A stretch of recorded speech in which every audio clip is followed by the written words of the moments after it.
graduated from Rowan University in the spring of 2022 with a sports communication and media degree. I got to actually call minor league baseball and G League basketball games while I was in school. And then I graduated, and as soon as I graduated, I went to NFL Films in Mount Laurel, New Jersey. And as much as I loved that experience, I miss putting on the headsets. I decided, you know what, talk is cheap. I have a laptop that's in my house, and so 21 months later, here we are, still on YouTube, calling games and building an incredible, loving community on here with the people that I call my Philly freaks with a capital P and a capital H. We go live for every single Phillies, Sixers, and Eagles game, and we do it like old school radio play-by-play style. I'm Jason Joseph, and this is Play-by-Play with JJ. Showed swung on, barreled out to right field. Bye-bye baseball. That baby is long gone. And having yourselves a very, very fantastic day. My name is Jason Joseph, and this, of course, is Play-by-Play with JJ. Hopefully you're all doing well and having yourselves a very fantastic day. Hit the thumbs up button, hit the subscribe button as well, and make sure that you guys turn on the notification bell icons too, and that way you will know when we do go live. So the Philadelphia Phillies are going to be a little bit delayed today, and we will keep you updated on when first pitch is, of course. But there is a delay. They just announced it not too long ago that the Philadelphia Phillies are delayed. But yes. So let's talk about the Philadelphia Phillies, though. Last night, they just did not start off the game strong at all. Jesus Luzardo just had himself a very bad outing, and the Phillies were really behind the eight ball. The fact that they were actually able to come back and tie it up is really impressive to me, but they just were losing a lot of they were losing a lot throughout the game. They were down 6-0. Luzardo looked terrible, and I mean absolutely terrible in that fourth inning, giving up 5 runs. Just really lost his command and just could not find a way to stop the bleeding there. And he only lasted 3 innings and just ended up giving up a total of 6 earned runs, 3 walks and 6 strikeouts. Could not even record 1 out in that fourth inning as he allowed the home run to Goodman, gave up the 2-run double to Karras, and obviously the RBI single to Ezekiel Tovar. But they were down 6-0, and then they were able to make it a 7-7 game in the bottom of the 8th inning. The Philadelphia Phillies did put up 5 runs in the 8th inning, and you did see Justin Crawford get himself his first homer of his career, which was awesome, which was absolutely great. But the Phillies were not able to take care of business, and they fell short against the Colorado Rockies, and they lost 9-7. Brad Keller did get issued with the loss. I thought that he just did not look good out there again.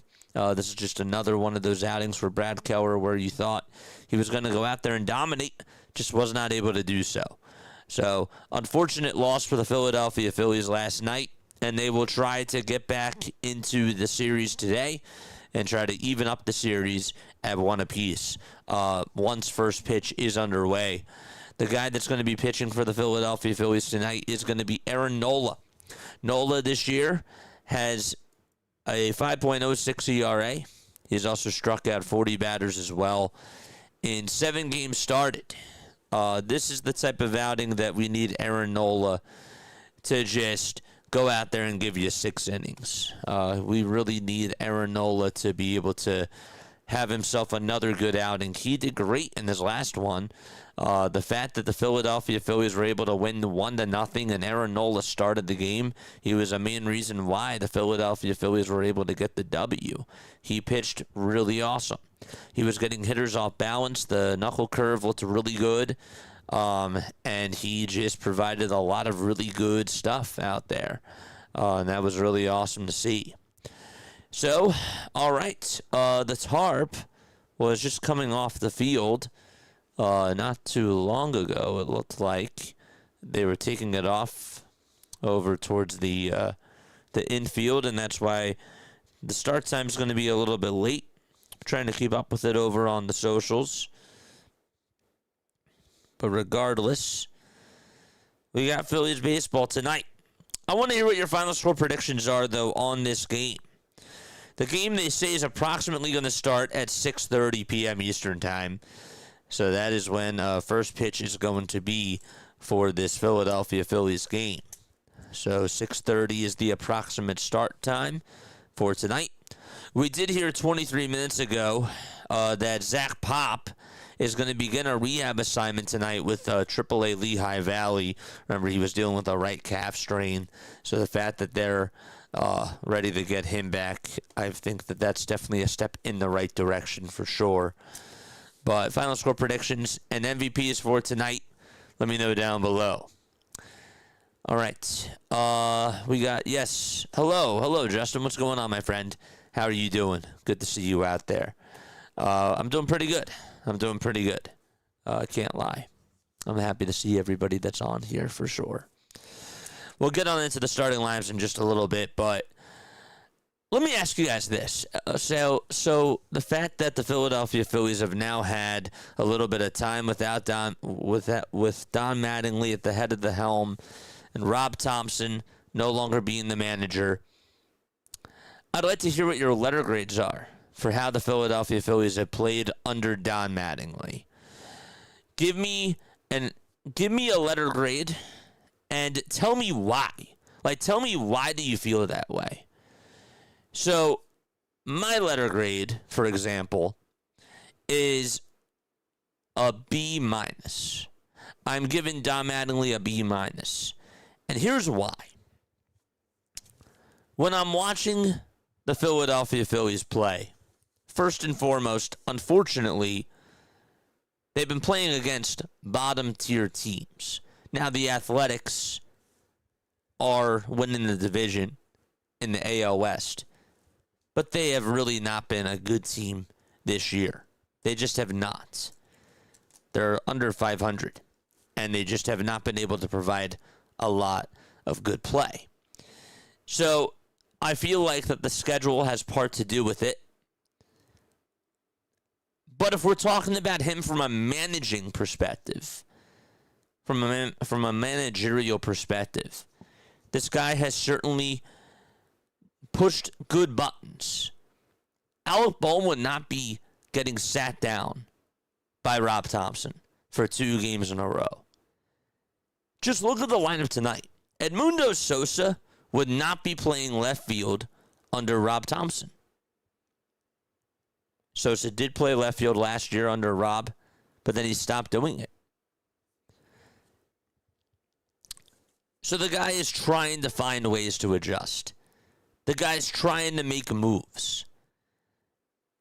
He's given a roster that obviously has the same flaws that they've had in years past. But he's trying new things. The starting pitching has been better overall, except Luzardo yesterday did not pitch well. And Andrew Painter didn't pitch well. JT coming back certainly helps. The bullpen has looked a little bit better, I would say, now that Duran is back. But if we're talking about just the way that the team is grooving, the way that the team is being, the way that the roster changes are occurring and the lineup changes are occurring, I would say that Don has done a good job. Bohm is sitting for 2 days in a row, and now he's back over at third. I don't think he's done a bad job. I think that the team has been performing better, but I'm not going to tell you that it's been an A. It hasn't been an A so far. I need to see more in order for it to be an A, but they're taking steps in the right direction. So, literally, give me your thoughts, because I want to know why you feel the way that you feel about Don Mattingly so far. Even if you give him a D+, why? Just elaborate to me and tell me why you feel that way. Don doesn't have control over the competition and over the control of who they're playing. But if I'm watching him from a manager perspective, I have to say that there are a lot of improvements compared to what I saw from Rob. Just how things have gone this season. That's just my take. To be honest with you, I don't think that the Phillies come back in last night's game and tie it up under Rob Thompson. I don't think that they do that. Because the message was lost and the players stopped believing in him. They loved Rob, but the message was going stale. And I feel like that they're playing differently. They're playing more small ball. They're actually being more aggressive on the bases. Like, that stuff matters. It does. They don't fight back in last night's game if Rob Thompson was at the head of the helm. I'm not telling you that Rob was a terrible manager throughout his whole entire tenure here. I'm just stating the facts that with how they were playing this year, they just don't do that. They just don't do that this year.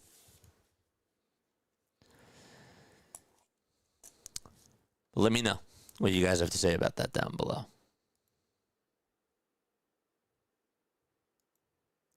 Why is the Phillies game delayed? It's not even raining. Oh, it was. It was raining. They took the tarp off the field. It was raining before in Philly. So you're wrong. It was raining. It might not be raining like where you are. I mean, I'm in South Jersey. It's not raining here. But at the ballpark, it was raining. So Eric says a B. Larry says B+.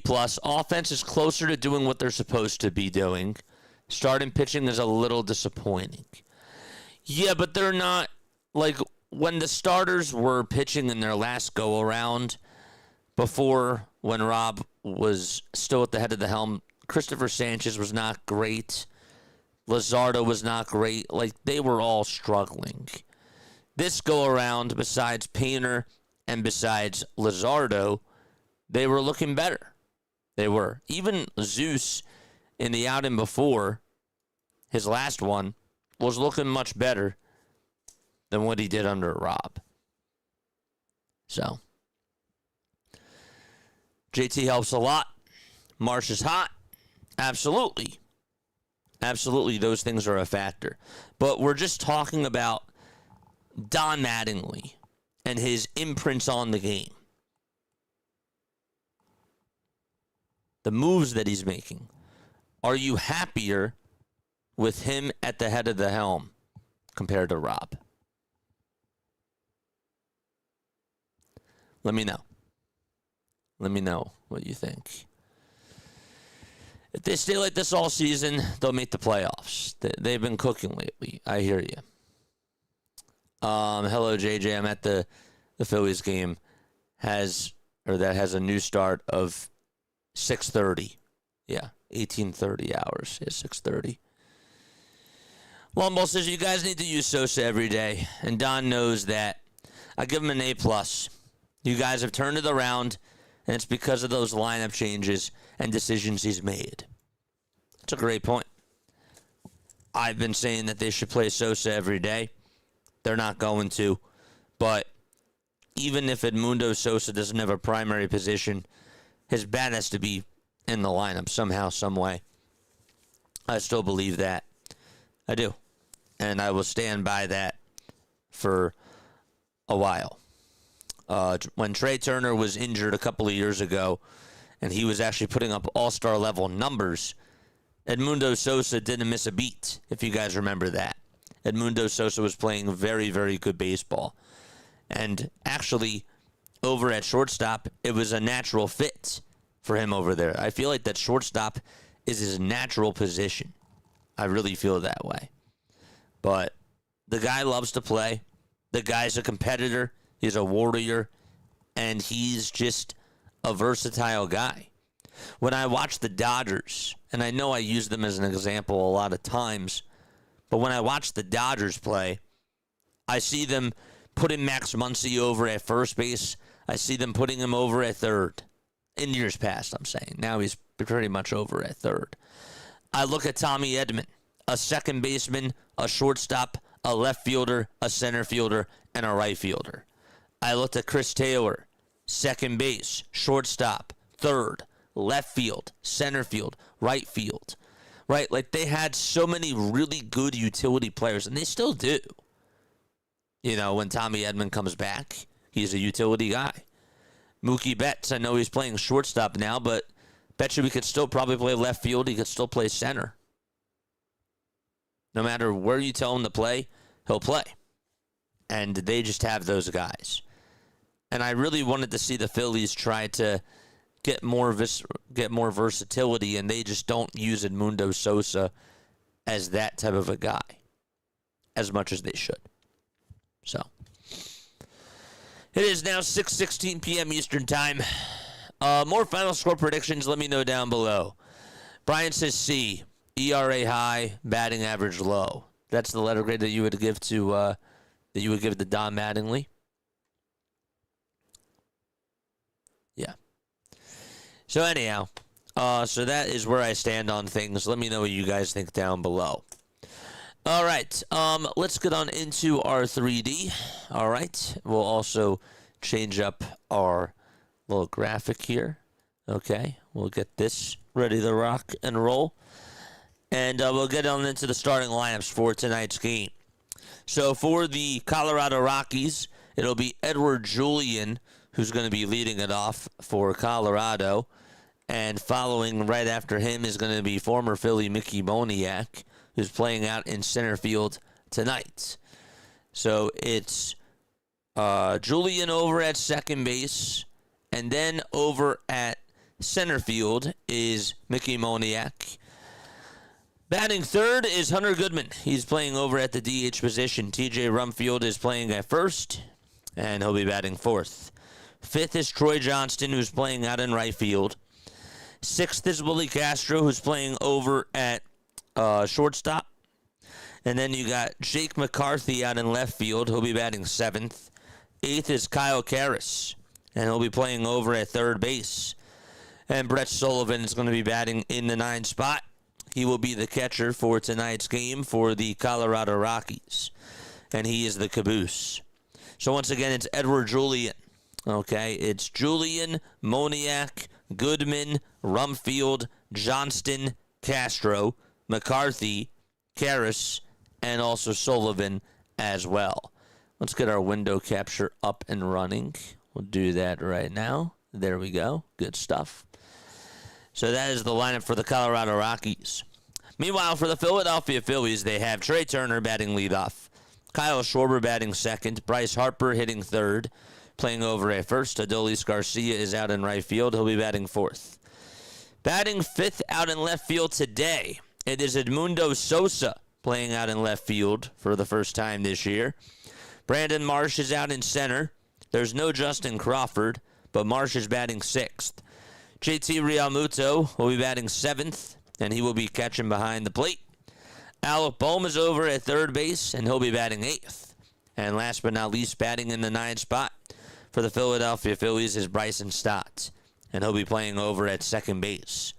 So the Phillies lineup, it's Trey Turner, Kyle Schwarber, Bryce Harper, Adolis Garcia, Edmundo Sosa, Brandon Marsh, JT Realmuto, Alec Bohm, and Bryson Stott. And pitching for the Colorado Rockies is Kyle Freeland. Now, Freeland this year has a 1-3 record and a 5.04 ERA. 24 strikeouts on the season as well for the 32-year-old. Last time that he pitched was against the Atlanta Braves, and he got tacked on. He did. The Braves scored a lot of runs against him, and the Rockies ended up losing the game by a score of 11-6. He actually allowed 6 earned runs, and he gave up 2 long balls in the game, including one that went to Jonah Heim. The other one went to Jorge Mateo. So, and those things went very, very far. So, not a good outing from him in his last time out. And we'll see how he does against the Philadelphia Phillies.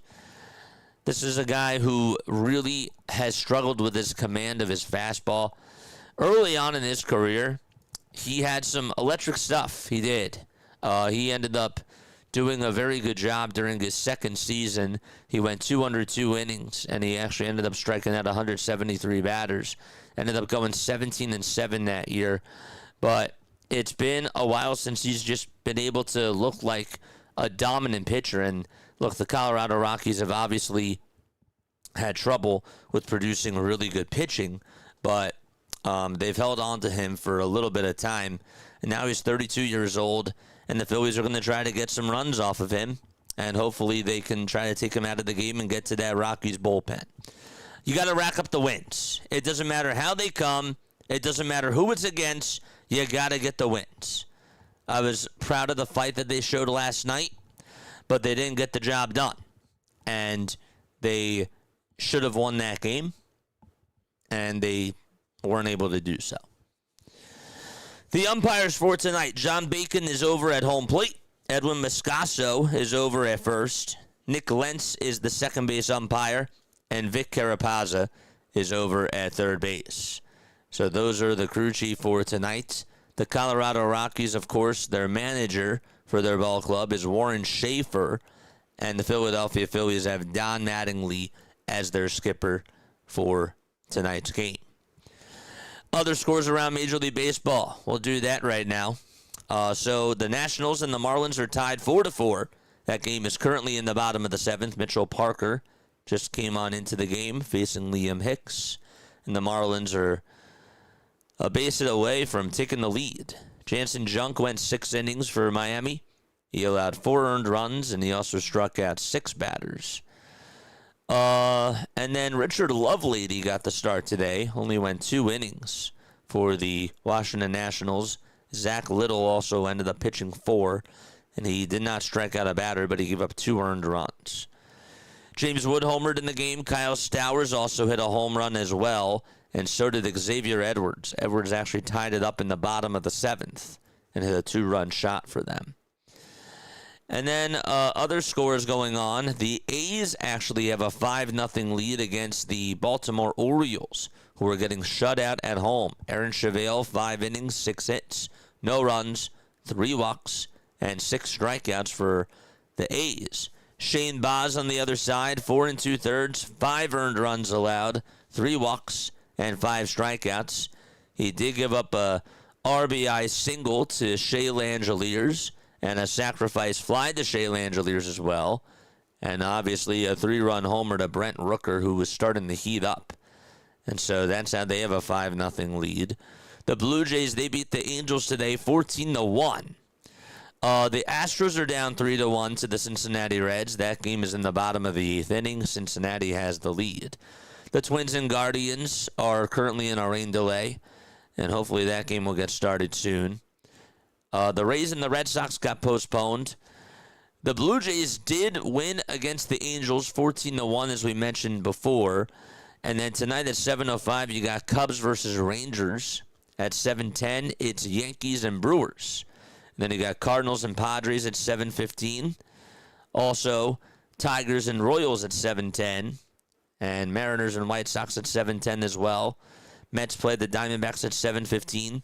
And later tonight at 9:05, you got Pittsburgh taking on San Francisco at 9:05.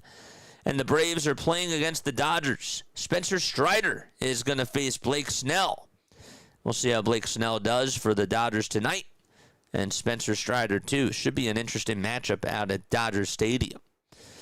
And once again, the Phillies and the Rockies are currently in a rain delay, but they will get started at 6:30 p.m. Eastern Time. So another 6 minutes or so until they will be underway. In the NHL, the Flyers are playing against the Hurricanes. No score so far in the first period. And if the Flyers lose, of course, their season is done, and the Hurricanes move on to the Eastern Conference Finals. The Avalanche also play the Wild tonight at 9 o'clock. It is a 2-0 series lead for Colorado. McKinnon going up against Kaprizov tonight. Should be an interesting matchup between the both of those teams for sure. I got the Wild actually taking care of business at home. But let me know what you guys think about that. In the NBA, we got the Pistons losing today to the Cleveland Cavaliers, 116-109. Donovan Mitchell at 35 points and 10 rebounds. Cade Cunningham did have a triple-double. He had 27 points, 10 rebounds, and 10 assists as well. And then at 8:30 tonight, it'll be Thunder versus Lakers, as the Thunder look to take a 3-0 lead in their series out against L.A. So those are all your scores around the Big Four in all of professional sports, 3 of the Big Four. So that is what's going on. How's everybody feeling today? Good to see you all on here. Jose, thank you so much, man. I appreciate you. I appreciate you very, very much. Rising Rhino, thanks so much for being on here. Shout out to you, man. Awesome job on your stream earlier today, too, my friend. Folks, make sure that you guys go check out Rising Rhino for all your football needs. He does a really awesome job. I don't really think I say it enough, but this guy just really just provides so much passion when he's calling football, and he does an excellent job at what he does. He really does. So definitely make sure that you give the man his flowers because he deserves it. And go subscribe to his channel. Josh is here. What's up, Josh? We're slowly working our way back. I hope that the Philadelphia Phillies can, just stay on the right track. Last night was not a good place for them. And the game before that, they didn't do well either. But we'll see if they can get back on track tonight. Rob was too laid back, JJ. Don is not hot-headed, emotional, but he seems more urgent with pitching changes and pinch hitting in the late innings. And I agree with that. I actually think that that's a really good take. I do. I think that this guy has a better feel for the game, but he's also like, he has the trust in his players like Rob does. But so far, it just seems like that he has not been afraid to try new things. And that's been the one thing that I have to sort of tip my cap to, because Rob was very stubborn. Rob was very, very stubborn with his moves and with his lineups. Don's not afraid to try new things and shake things up a little bit. So I like that. I do. So good to see you all on here. Josh, I know you keep saying that, man. You keep saying that, dude. Flyers are down 0-3 in the series. They're not winning the series, says Larry. Well, I mean, in 2010, we said that they weren't going to win the series either. What happened that year? Anything is still possible. Most likely, it might not happen, but I've seen crazy things in sports, man. The odds are against them, but I'm hoping that they still go out there and give it their all and prove everybody wrong.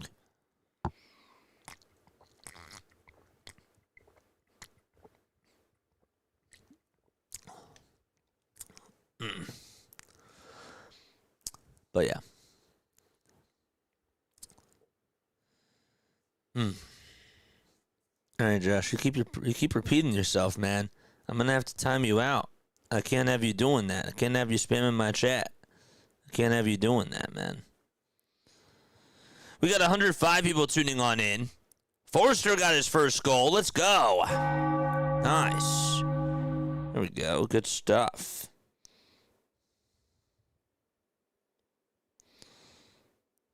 Can't have you doing that, my guy.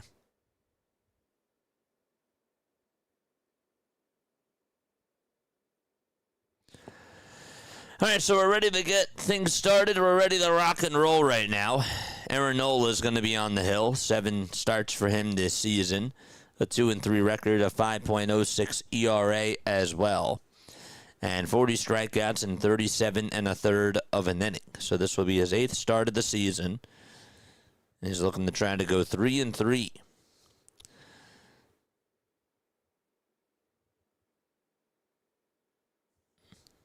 Nola, in his career against Colorado, has struck out 86 Rockies in 12 appearances. He has a 5-2 record and a 3.17 ERA as well.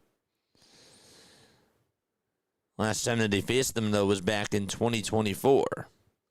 Ended up going 6 innings. He gave up a total of 2 earned runs, 3 runs total, and was able to only walk 2 batters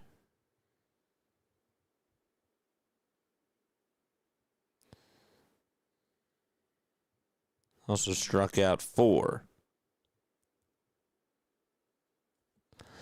Edward Julian's going to be leading it off. Then it'll be Mickey Moniak, followed up by Hunter Goodman, TJ Rumfield, Troy Johnston, Willie Castro, Jake McCarthy, Kyle Karras, and also Brett Sullivan as well. All right, so we are good to go. Let's make sure that we get this up and going. Yes.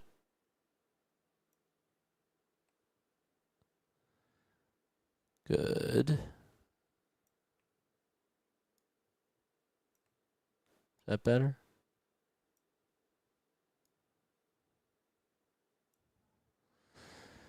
All right, so we should be good to go. No, that's it. All right, first pitch, as Nola is out there on the bump, and the first pitch is fouled away. So that will make it no balls and 1 strike. There's Rise and Ryan, this channel. The ball is 1 strike. Here's the 0-1. That's a pie for a ball. If Bohm struggles, should he go to the minors if this continues? Does anybody know how many options Alec Bohm has? 1 ball, 1 strike. Here's the pitch. There's a swing and a miss. I don't know if he has any options, so I can't answer that. 6 innings for Aaron Nola on Monday against the Marlins. 5 hits allowed, no runs, no walks, and 5 strikeouts on a total of 94 pitches. 1 ball, 2 strikes. The 1-2 pitch, and that is a called strike 3, but Julian's going to challenge. Pitch track said that it was a ball. John Bacon is calling the balls and the strikes, and that is overturned to a ball. 6:30 p.m. was the start time. We'll call it 6:31. Supposed to start at 6:05, so it was a 26-minute rain delay. 2 balls and 2 strikes in the top of the first. Nola on the bump. Kicks, fires, and the pitch is fouled away. Aaron Nola at home this year has a 5.4 ERA in just 2 games started. He's gone just 10 innings, and he has given up 6 earned runs. The 2-2 pitch, and that is down for ball 3. Don't forget to like, and don't forget to subscribe to the channel as well, folks. Turn on the bell icons, too, and that way you will know when we do go live. 3 balls, 2 strikes. Nola gets set at the letters, kicks, fires, and this is lined out to right field for a base hit. And Garcia plays it on the ground, and there is a leadoff single. So there you go, in the top of the first. Bohm has no minor league options remaining. Thank you so much for double-checking that. So they can't send him down. They can't send him down to the minors. So, to answer your question, no. Here's Mickey Moniak, who has just been tearing it up. Really. 315 average, 11 homers, and 21 RBI. He'll ground this one over to first base. Harper is going to just step on the bag. Didn't have time to throw it over to second because the runner from first was heading on over to second.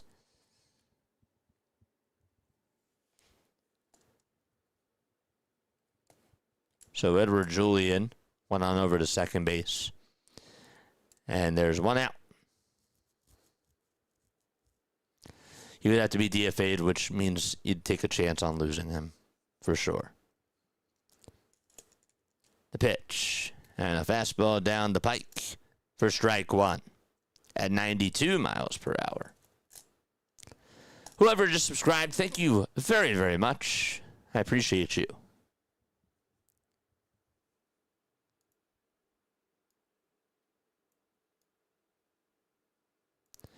Oh, 1 pitch, and Goodman pops this one up, out over towards short. And there's Trey Turner, who walks towards his right and then takes one step in, and he'll make the grab for the second out of the inning. And TJ Rumfield is going to be up next.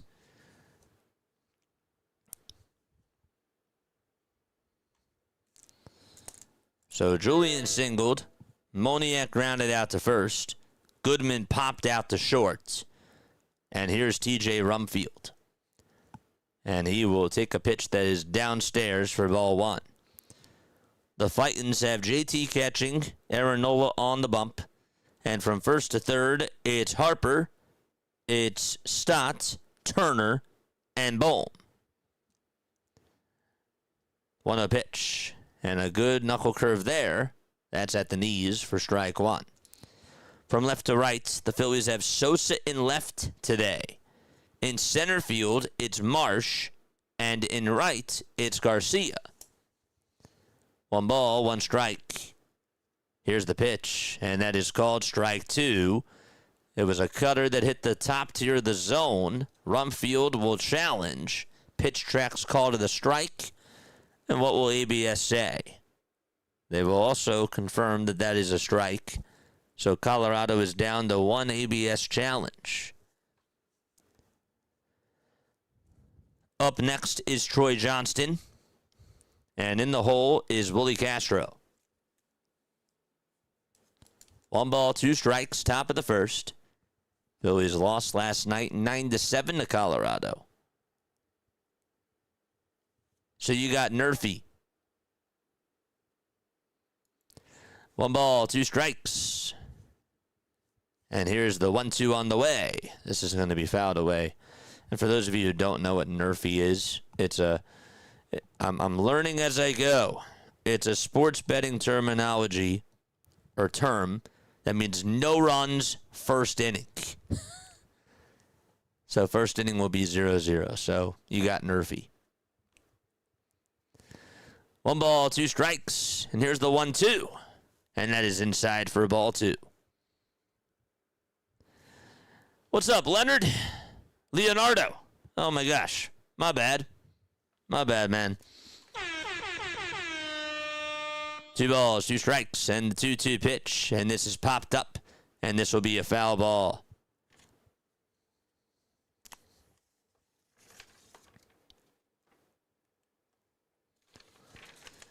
Two balls and 2 strikes in the top of the first. Nola with 16 pitches so far. And here's the 2-2 on the way. And that is fouled off the foot of Rumfield. Is Haley here? I haven't seen Haley yet. 2 balls, 2 strikes. 10 seconds left on the pitch clock. We got Julian over at second. Nola stares back at second. Now back to the plate. And the 2-2 pitch, another foul ball. TJ Rumfield is putting up a really good at-bat here.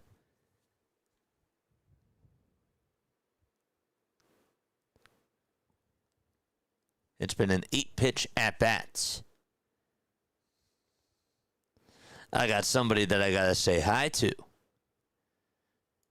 I do. What's up, Haley?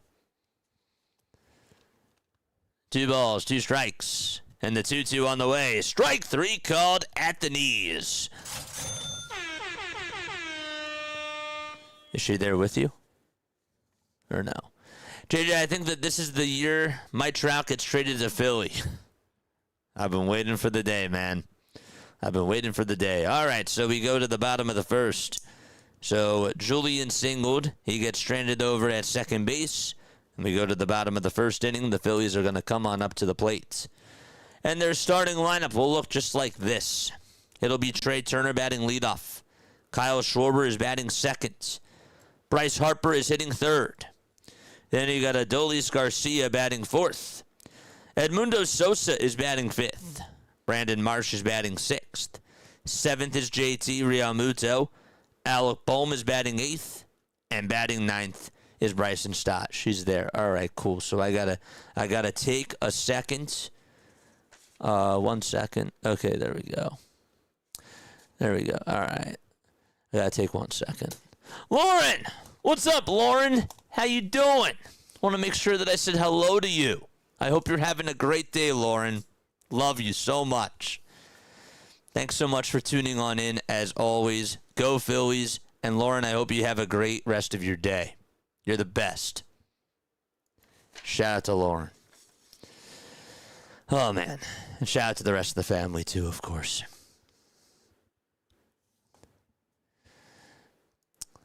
I'm for sure jumping ship if that happens, says Long Ball. If my Trout gets traded over to Philly, yeah, that would be something. So then what? You're going to put, what happens there? Is Marsh going to be in the deal? I don't know. Shout out to Lauren. Loryn.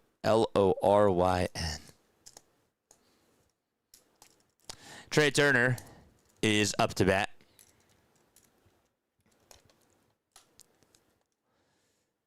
Here's the pitch. That is up high for a ball.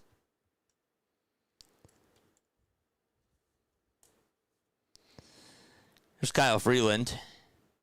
He has a sleeve now. He has a sleeve on his right arm. 1-0 pitch, ground ball, and through the hole for a base hit. And Turner gets on with a leadoff single in the bottom of the first inning, as it just went right on up the middle. And Kyle Schwarber is going to come on up to the plate for Philadelphia. Let's go. Thank you very much. She said she hopes you have a great day as well. She's painting Mother's Day gifts. I love that. Charge! And here is Kyle Schwarber, who did homer in last night's game and takes the first pitch inside to throw to second base to get Trey Turner. Not in time. He dove in there head first. Trey Turner is swiping bags for Philadelphia. And that's something that is good to see for sure. Turner, before the at-bat, hitting just .231. The last time that Turner stole a bag, you got to go back to April 21st. 1-0 pitch. Swing and a miss. That's now 1 ball and 1 strike. Trey only has 3 stolen bases this year. That's it. Last year he had 36. 1-1 pitch on the way, and that is a foul ball towards the right side. Catching today for Colorado is Brett Sullivan. Hunter Goodman is DHing. Kyle Freeland is on the bump.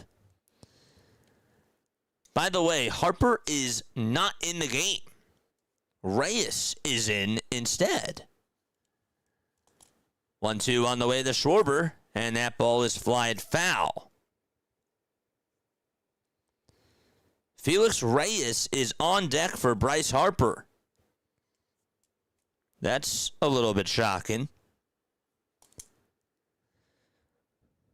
1 ball, 2 strikes in the bottom of the first. And here's the pitch to Schwarber, swing and a miss. And he strikes out on a sweeper that was low and away. So once again, Felix Reyes is playing for Bryce Harper now, as we are in the bottom of the first. And there's 1 out. Everybody's awaiting on why Bryce Harper is out of the game. 1 out, bottom of the first. Got a runner over at second. We'll let you know.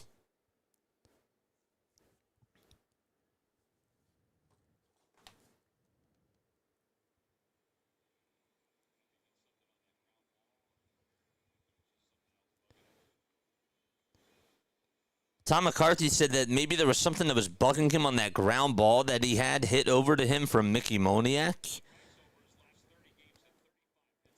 But anyhow, regardless, Reyes is up to bat instead. 1 out, bottom of the first. Once we hear a word, we'll let you know. But obviously, Harper's out of the game. The pitch. And that is taken for a called strike right at the knees. Todd Zolecki just tweeted out that Bryce Harper left the game because of a migraine. Just tweeted it out 23 seconds ago. So did Tim Kelly. The pitch. And now it's 2 no balls and 2 strikes. So he left the game with a migraine. That's what they're calling it. No balls, 2 strikes. We're in the bottom of the first.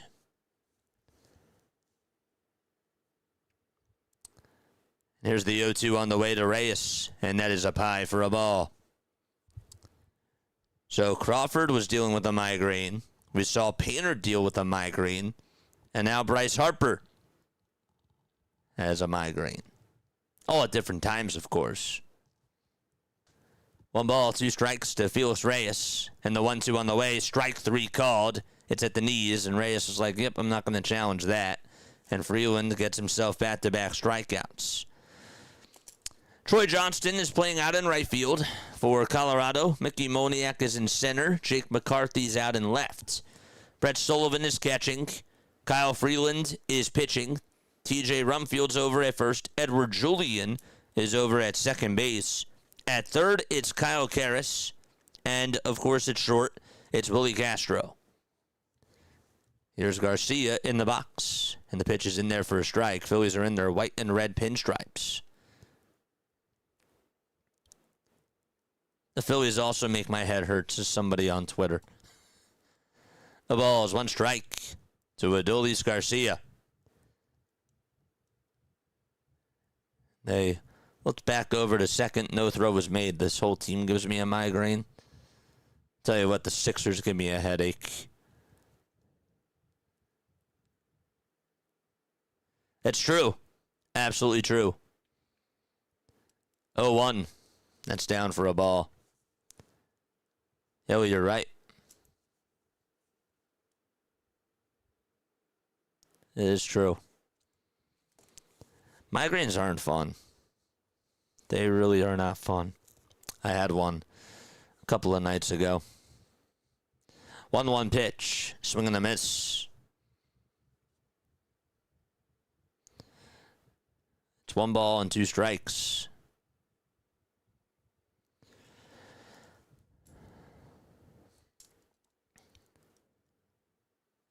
Lou, I'm so happy that you're here, man. I'm really happy that you're here, dude. Every time it snows, you get one? Really? 1 ball, 2 strikes. And here's the 1-2 on the way, and Garcia fouls it off. By the way, Turner was going on that pitch. Now he has to go back over to second base. Hit that thumbs up button for me, chat. And hit that subscribe button as well. Freeland, the last time that he pitched against the Phillies on May 19th of 2025, he struck out 6 batters, gave up 7 hits and 1 earned run in 5 2/3 of an inning. 1-2 pitch, and this is going to be popped up out over towards shallow right center field, and the catch is made, and there's out number 3. So Garcia is retired, and we go to the second inning. Yeah, no, I apologize for everything that happened last night, Lou. That was really not cool. I don't care who it is that's on the channel. You know, you can disagree with somebody on a take, but once you start calling people names, like, you're drawing a line there. And for somebody to call you a fraud like that, I had to stand up for you, man. I had to make sure I did that because I do not allow that in my chat. My rules are very simple, chat. I just want people to come on here and have a fun time. We can disagree on things. We don't have to always see eye to eye on things. But when you start name calling, when you start spoiling the game, when you continue to just troll, I can't buy that. I really can't. So that didn't make me happy last night, the name calling stuff. And I'm sorry that you had to deal with that. So I had to make sure that I spoke up for you, dude. What's wrong with the Phillies, my guy? What isn't wrong with the Phillies? What's wrong with the Phillies is that they were losing games when Rob Thompson was at the head of the helm. And then they started winning games with Don Mattingly. And over the last 2 games, they started losing again. So they're just going through a baseball season that has not been off to a hot start. But let's hope that they can get hot at some point and maybe try to get back into this division race. But yeah, for sure. Strand another base runner in scoring position. Yep. That's baseball. Johnston will lead it off for the Rockies as we go to the top of the second. Ezekiel Tovar is not in the lineup tonight. It's Troy Johnston, Willie Castro, and Jake McCarthy that are up to bat. Top of the second, Nola gets set and fires. And the pitch is going to be in there for a strike.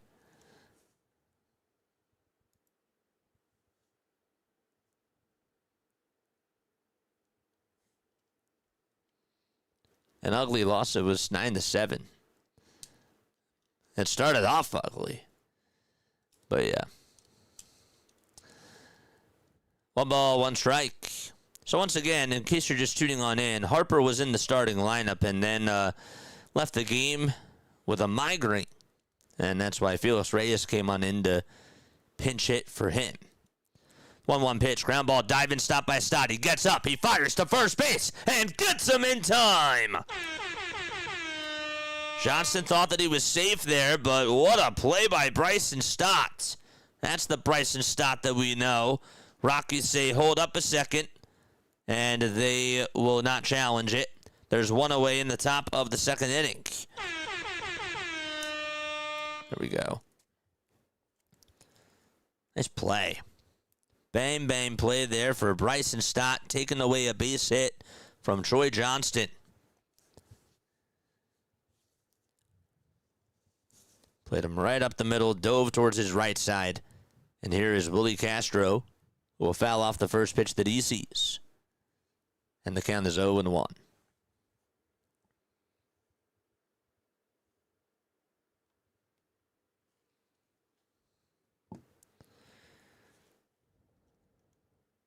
Oh, 1 pitch, and there is a high fly ball hit out over to deep right field. Looking up is Garcia, and that ball is gone. And Castro gives the Rockies a 1-0 lead. So Nola gives up a home run. That pitch was right down Broadway, and Castro teed it up. It was right to him on a silver platter. And he knocked that thing out over to right field over the wall. Got it out of here over the former out-of-town scoreboard. Showing off his strength and getting his second home run of the season. Here's Jake McCarthy, and he swings and misses at the knuckle curve at 78 miles per hour.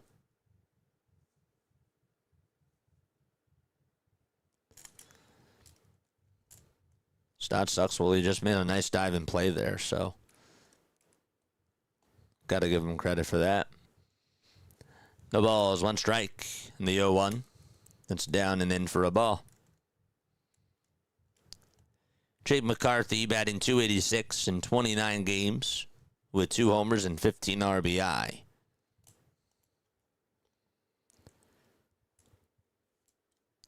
That was the second hit that Nola gave up today.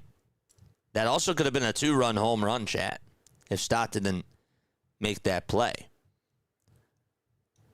1-2 pitch, and there's a fly ball hit out over towards the left field corner, but it's going to be foul. McCarthy, we've seen him have a lot of success against Aaron Nola throughout his career. A guy that's 6 for 15 against Aaron with a couple of homers. 1-2 delivery. And there's a line drive, play it on the bounce by Turner. He spins, he turns, he throws it over to first, and the throw is not in time. Just got over towards the middle, and then just threw the ball right over towards the dirt as he made the stop there. Just not really good at planting his feet and getting that arm strength to go. But it's an infield single for Jake McCarthy. And Kyle Karras is going to come on up.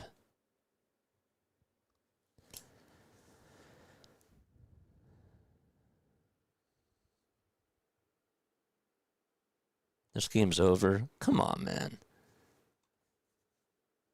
The pitch is down for a ball. It's 1 ball and no strikes.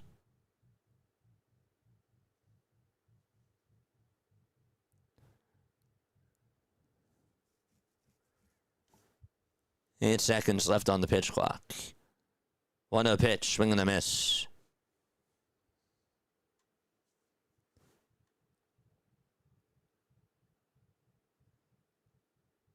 What's up, Lydia? How you doing?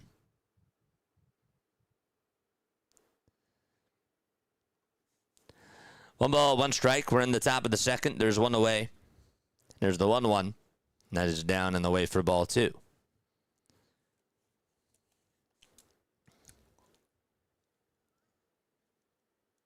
Don't forget to hit the thumbs up button and subscribe. Game was supposed to start at 6:05, and it got pushed back to 6:30. The 2-1 pitch, grounded over towards the shortstop Turner. He backhands it, throws it over to first, and it's in time. That was a little bit awkward there. The fact that Bohm couldn't get over to that ball and just throw it over to second base. I don't know if the runner was going. I'd like to see a replay of that.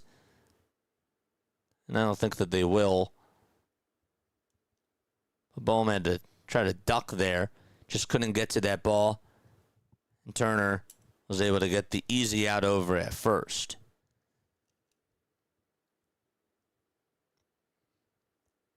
Maybe on the 3D, did it show if the runner was going on contact? Maybe not.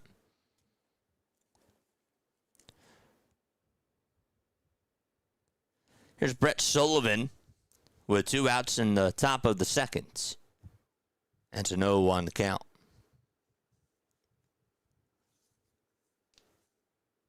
Here's the 0-1, swing and a miss.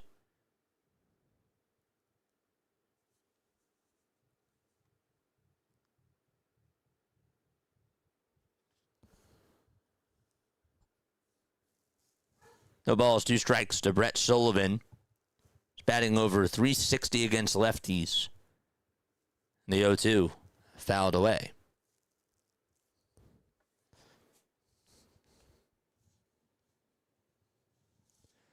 The A's have now won 3 games in a row.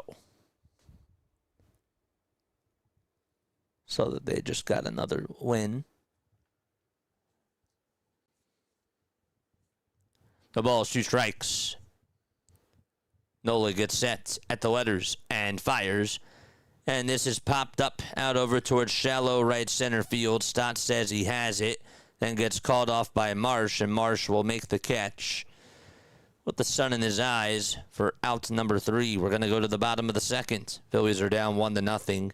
Sosa, Marsh, and Realmuto are going to come on up to bat.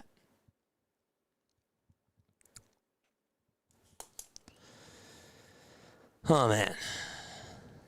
There's a lot of baseball left. Absolutely, there's a lot of baseball left. We've only played 1.5 innings. Like, what the heck? What are we talking about? This game's over. No, it's not. All right, well, that's it. The game's over. That's going to wrap it up for me. I will catch you all on the next one.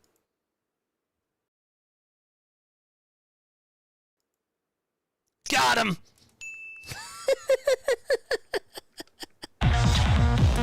You never know when I'm going to do that. You just never know. What's up, chat? I had to, man. I'm sorry. I had to troll at you guys. You guys have been trolling at me. I had to troll back. Oh, man.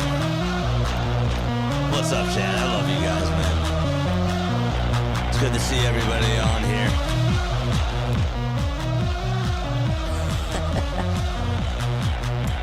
If you saw it, you saw it.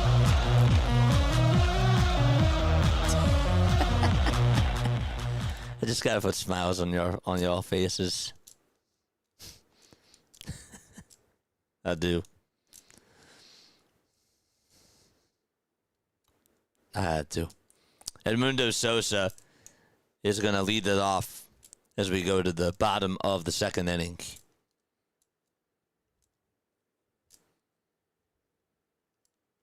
I like how people are just commenting, not even recognizing like what just happened. Injuries are part of the game. If you bet on Harper, you're also betting that he can stay healthy enough to play.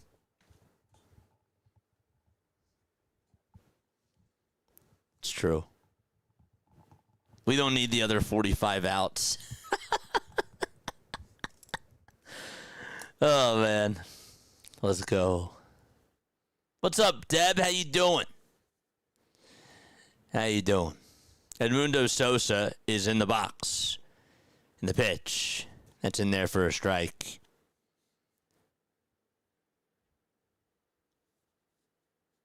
No balls, one strike. Kyle Freeland fires, and Sosa grounds this one over to short. It's picked up by the shortstop, and the throw to first is in time for the first out of the second inning. So it was hit right over to Willie Castro.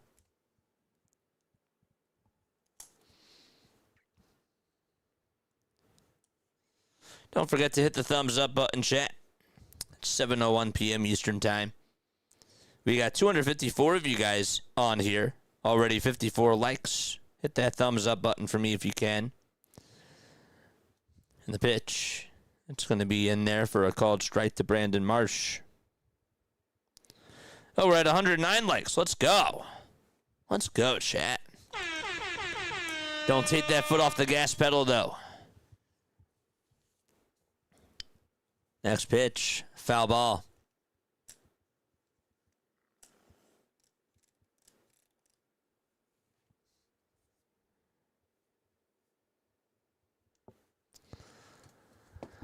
No balls, 2 strikes. Here's the 0-2 to Marsh. That's up high for a ball. Imagine if I was just like, all right, man, like, it's a 1-0 game, like, that's it. Like, GG's. I'm done.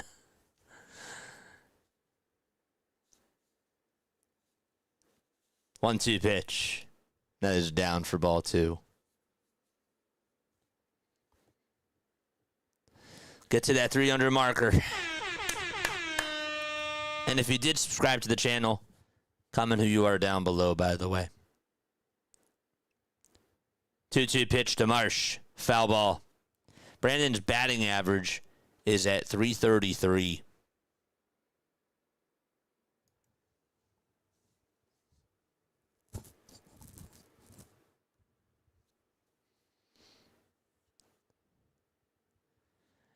Two balls, 2 strikes.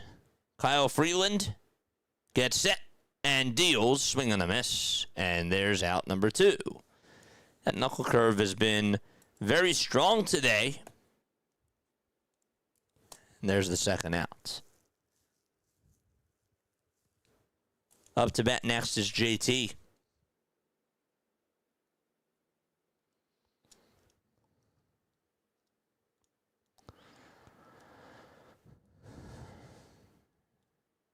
Realmuto's in the batter's box. And the pitch is down for a ball.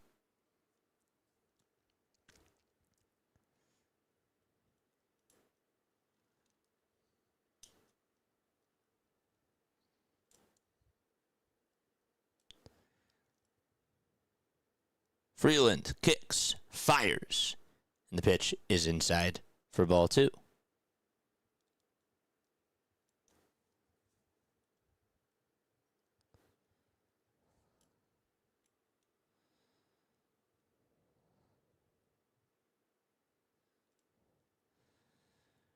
The pitch. There's a called strike. Catches the outside corner for strike 1.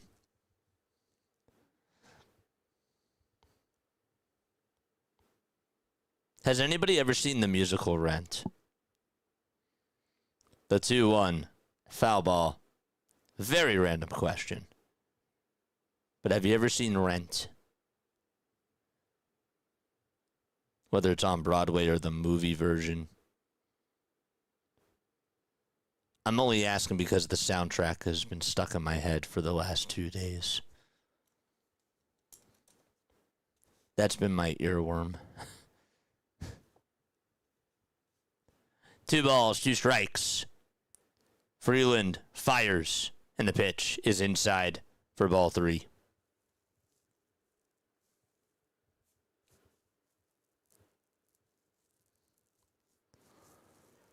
It's 3 balls and 2 strikes. The payoff pitch to JT, and he fouls it off. That will go on out of play when the movie first came out many, many moons ago. Yeah. It's a great soundtrack.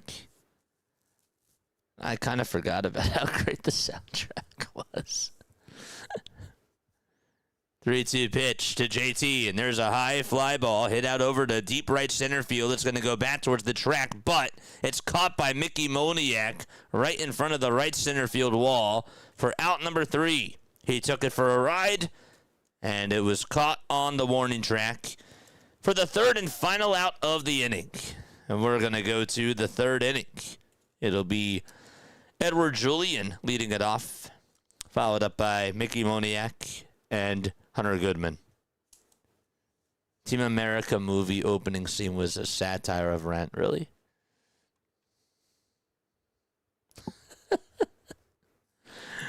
Oh, man.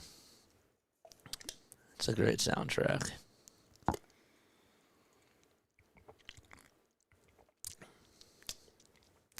I did a lot of theater when I was in middle school and high school.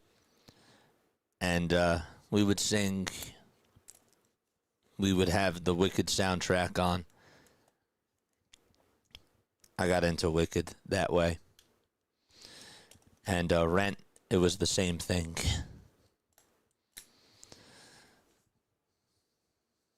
I loved doing shows as a kid. If it weren't for theater, the crazy part is that theater actually did teach me how to be a better public speaker, and it did teach me how to put myself in front of an audience, and that was cool. I really liked that. Some of the shows that we did were awesome, but I will always embrace coming from a theater sort of a background when I was younger, because I loved performing. I really did. I haven't been to a show, though, in a while. But I love theater. There's an art to it. There really is. And then theater also got me really into production. And here we are. So. Speaking of production, though, Phillies need some run production. They're not up to bat, though. It's the Rockies who are up to bat.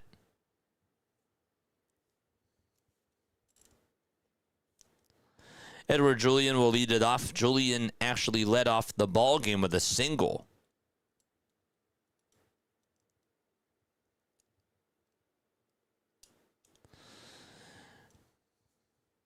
Thank you all so much. I appreciate you guys. Midnights and cups of coffee. It's a good song. Welcome on in, man. Carl's here. What's up, Carl? Joel's here. What's up, Joel? How you doing? Or Joel? Joel. Oh, I hope I said that correctly. The ball is one strike, and here's the pitch, and that's outside for a ball. BW, thank you so much for the raid, my friend. I really appreciate you. Hello to all the raiders. Thank you so much. I appreciate you. Stickler Demon. Thank you so much. A ball, one strike. Is Andrei Kirilenko underrated? In NBA 2K, he was. I don't know about him as a player. He played for the Timberwolves, right? Was he a Timberwolves guy? What's up, Caleb? Good to see you on here, my friend. Big shout out to Caleb. He's the man. 2 balls, 1 strike. Nola kicks. Nola fires. And the pitch is down and in for ball 3.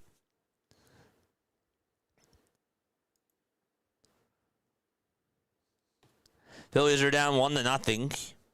Aaron Nola gave up a solo shot to Willie Castro. 3-1 pitch. Grounded over towards the right side. Stott picks it up. Reyes gets over to the bag. And the throw to Reyes is in plenty of time. And there is the first out of the inning.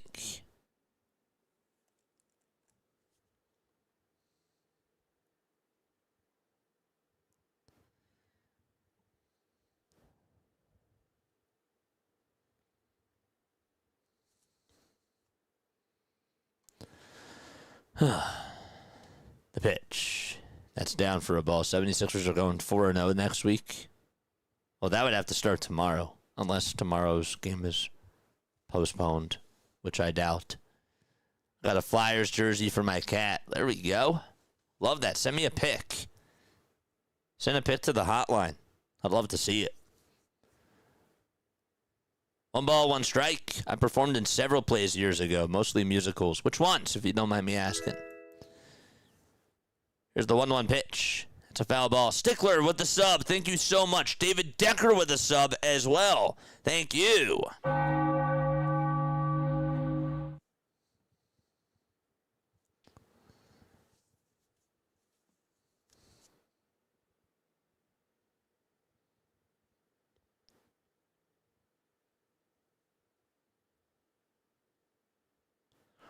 The 1-2 pitch. And this is grounded foul towards the right side. And out of play.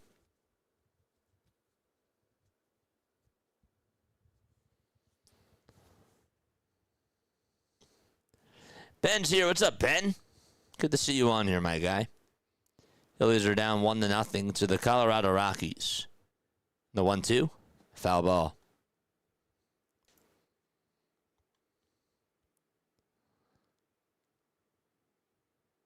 It's been a 5-pitch at-bat to Mickey Moniak.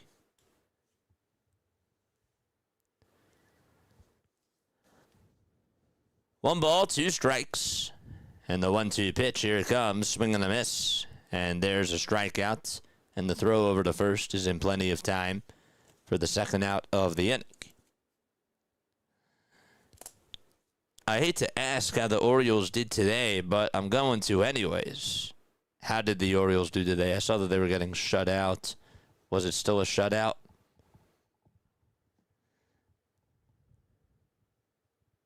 Little Shop of Horrors.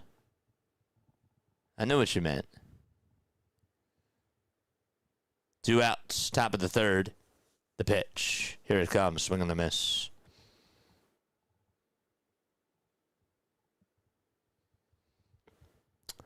No balls, 1 strike, as we are in the top of the third.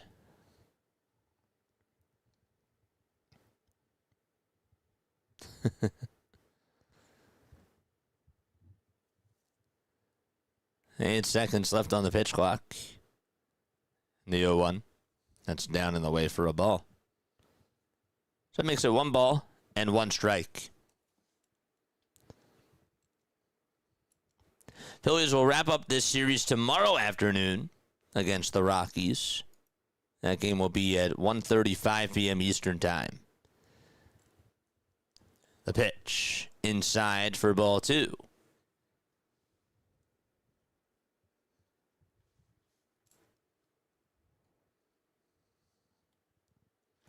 Jays are quietly building up. I see a wild card team. There's a lot of baseball left to go. I'm just... I would love, as the 2-1 pitch is popped out over towards shallow right field and Stott's there to make the grab.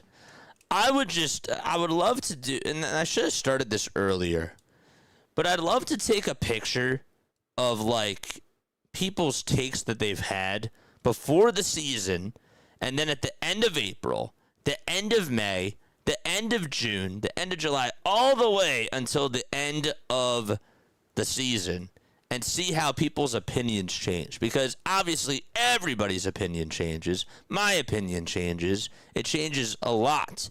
But it's just funny to me how, we can have these combos and we can say one thing, but then all of a sudden at the end of the season, or even in the next month, the Phillies could go 31-0. Within the next 50, within the next 45 days. And all of a sudden we're feeling really, really good about this team. And then they just go cold again. It's just really funny to me. I remember I said last year that I had the Detroit Tigers winning the division. And then I got really nervous at the end. But that was back in July. So And then somebody said that, I think somebody said last year that the Red Sox were going to win the division. And they still felt that way up until like July. But then things just like totally like went downhill. 31-0 would get my attention, as if they don't already get your attention. Oh man.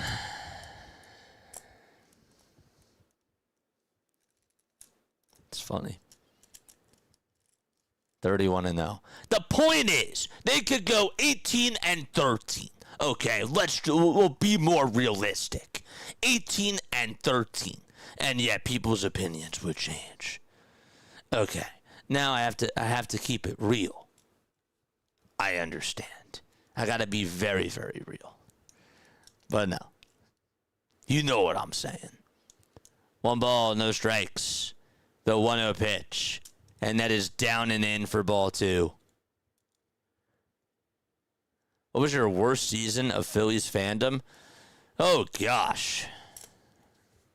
What was the worst? 2-0 pitch on the way to Bohm, and he flies this one out to deep left field. That's going back towards the track. Bye-bye, baseball!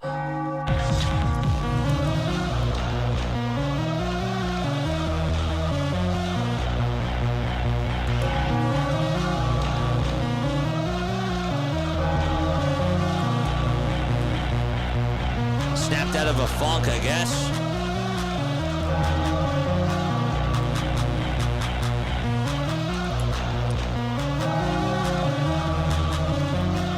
We're tied up at 1 apiece. He actually got underneath that pitch.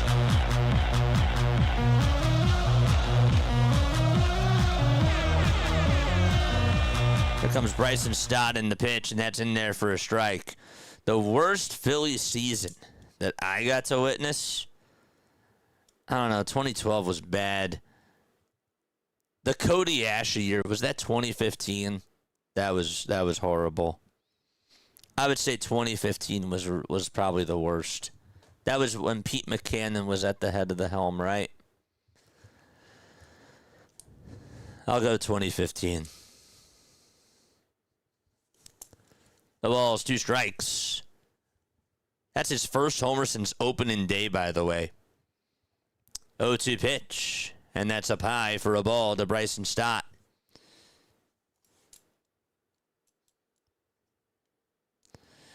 So the Phillies are tied 1-1. Kyle Freeland allows a solo shot to Alec Bohm. The 1-2 pitch to Stott. Fly ball hit out over towards right center. That's going to get down for a base hit. So Stott hits it off the end of the bat. It takes 1 bounce in front of the center fielder, Moniak. And so back-to-back hits for Philadelphia. And Stott is right over at first base for the Phils.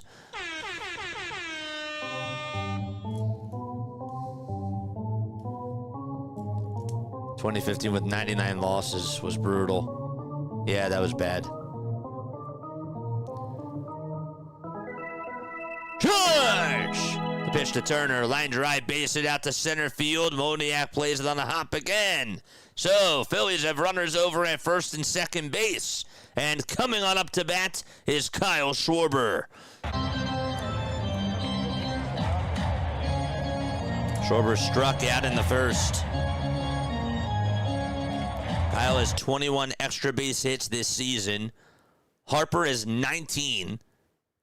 James Wood is 19. Mickey Moniak also has 19. And Matt Olson leads the way with 28. 2 runners on, nobody out. And Schwarber's first pitch is a high drive out to deep right field. And that goes into the second deck.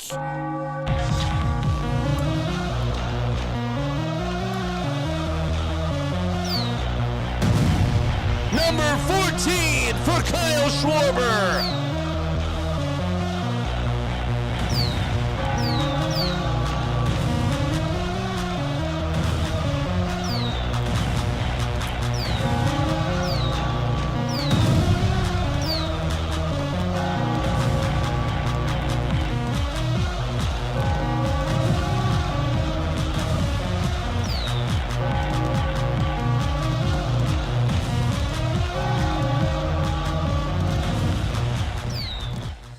And so here comes Reyes, and Reyes will take a strike on the outside edge. Kyle Schwarber sent that 417 feet out into the second deck in right field. Here's the 0-1 to Reyes. Another line drive. This one is caught, though, by Castro. There's out number 1 in the bottom of the third inning. So that is now 2 straight days where Schwarber hits a home run, if I'm not mistaken. That might actually be his third game in a row. It is. It's his third game in a row because on Thursday he also hit one, and that was the only run that they scored. So 3 straight days of a Kyle Schwarber home run. No balls, 1 strike. Is the game still over?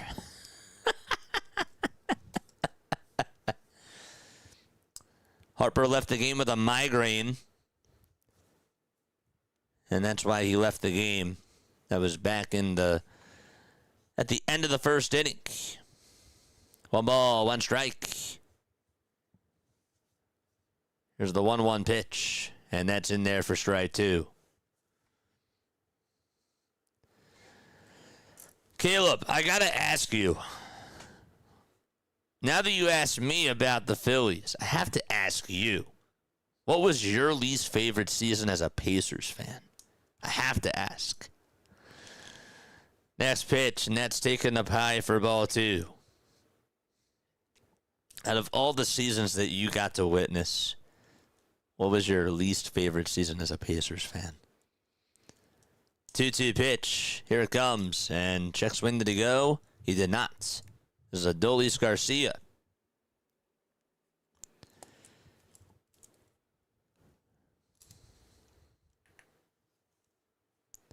Three balls, 2 strikes, and here's the payoff pitch, and Garcia lines one out to left center field. That's going to split the gap and go all the way towards the wall.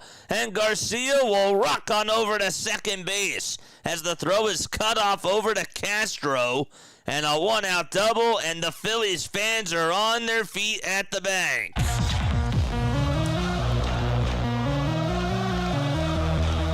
It's Edmundo Sosa's turn. Another fastball right at the knees, and that ball was just absolutely torched out to left center.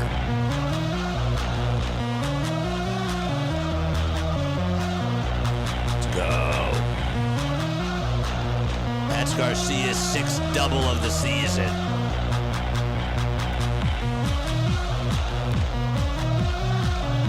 Bottom of the third, 4-1 Philadelphia.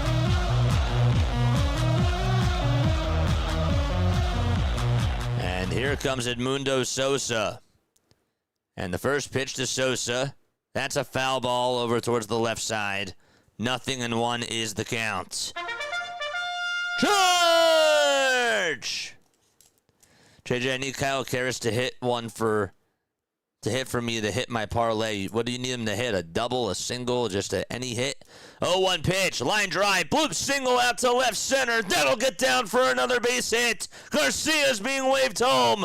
5-1 Phils.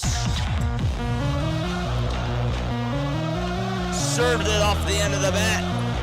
And 7 hits for Philadelphia.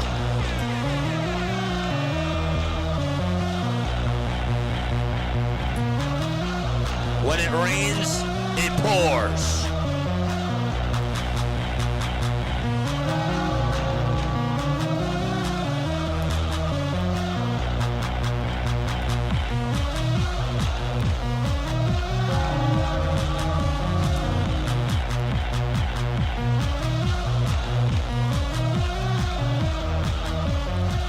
Swing and a miss to Brandon Marsh.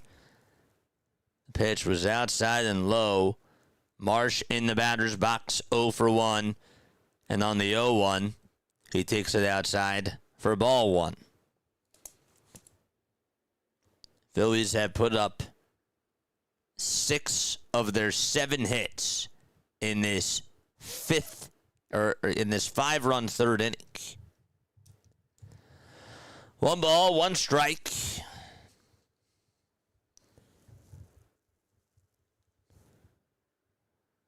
A good night to give Harper a break anyway. Well, we didn't say that going on into the bottom of the first now, did we? The 1-1 pitch, swing and a miss. I noticed that Freeland is throwing that sweeper low and away, and Brandon Marsh has been chasing after that pitch. 1 ball, 2 strikes.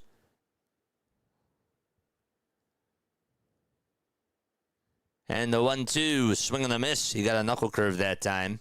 It was at the knees. Couldn't catch up to it. And there's out number 2.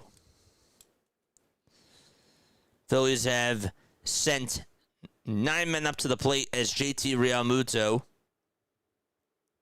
is going to be the 9th batter. So technically they sent 8 men up to the plate before JT.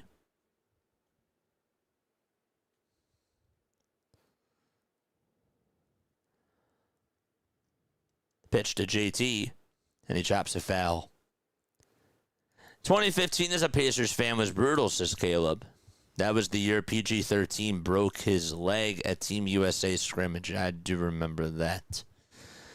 Final scores of the game that year would be like Pacers win 87-84. It's when they played defense.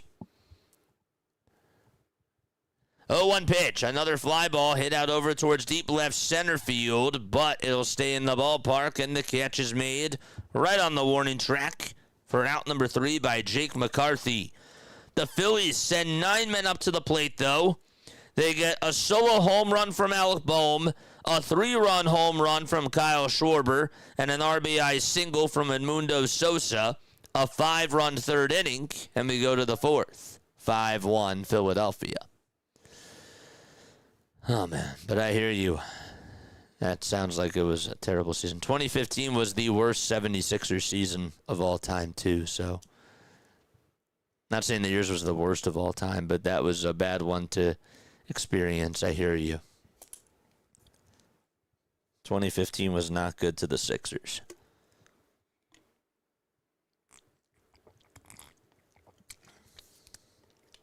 Sports talk radio that year must have been so bad for Philly sports. I wasn't listening to sports talk radio at that time, but with the Sixers playing bad, the Phillies were horrendous. The Sixers were, like, not even talkable. And then the Eagles, like, gosh. And then, of course, we got the Flyers, too. It's just not a good year for sports talk, I guess. Gosh. 5 not bad guys. I guess so. Folks, if you are new to my channel, by the way, my name is Jason Joseph, and this, of course, is Play-by-Play with JJ. Let me change my graphic. There we go. Good stuff. Make sure you guys hit the thumbs up button and subscribe. I do want to let you guys know, first of all, we did a really awesome fundraiser last week. It was a lot of fun. I had a blast. We did a 48-hour stream, and we raised a lot of money for the Familial Dysautonomia Foundation. I do want to mention, because not all of you have emailed me. If you have not emailed me and told me that you guys have donated or you spreaded the word, please do so. My email is jasonjosephonair@gmail.com. I will drop my email right here. Please, please, please email me because, A, I'm trying to put together an email list of people because I'd like to try to do that. I'd like to try to eventually send out, like, newsletters and stuff. But also, B, I want to write you guys thank yous. And I really want you to be able to get a personal message from me because YouTube doesn't allow you to access people's emails. So please make sure that you email me if you donated. Please, please, please. 1 ball, 1 strike. Aaron Nola back out there on the hill facing TJ Rumfield. And the pitch is going to be grounded foul over towards the right side. The email's right here.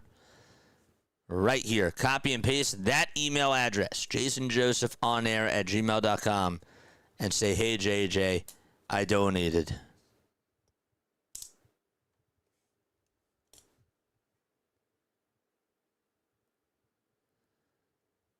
One ball, 2 strikes, and here's the 1-2. That misses down for ball 2.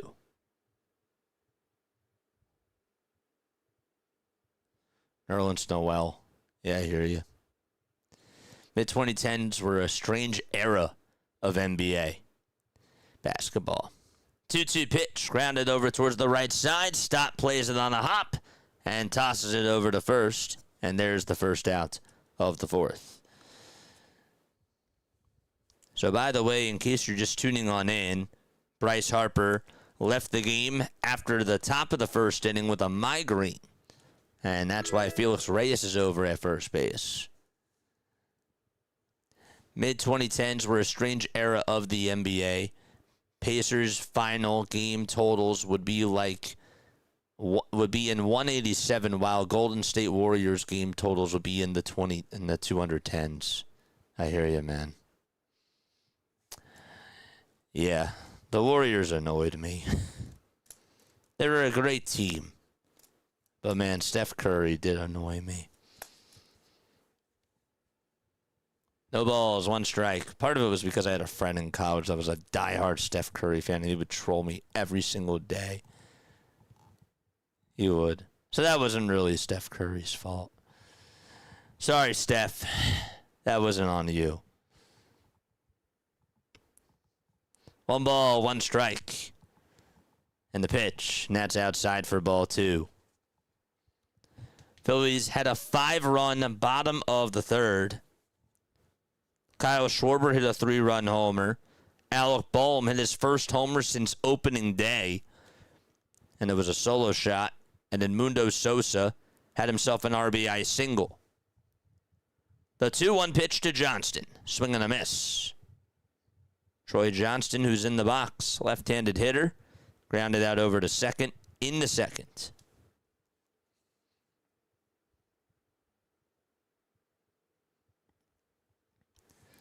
The 2-2 pitch. Fly ball hit out over to right center field. That'll get down for a base hit. Marsh.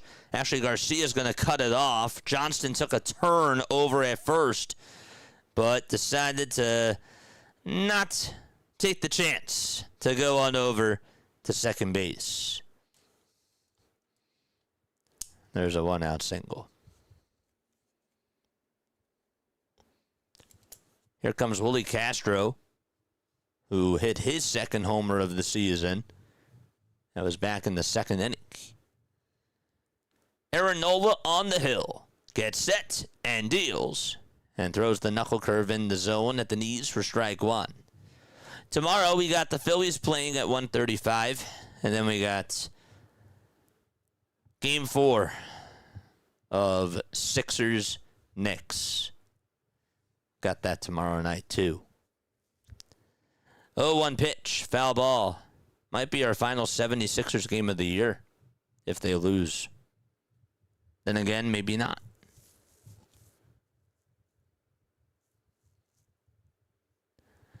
No balls, 2 strikes. 13 seconds left on the pitch clock.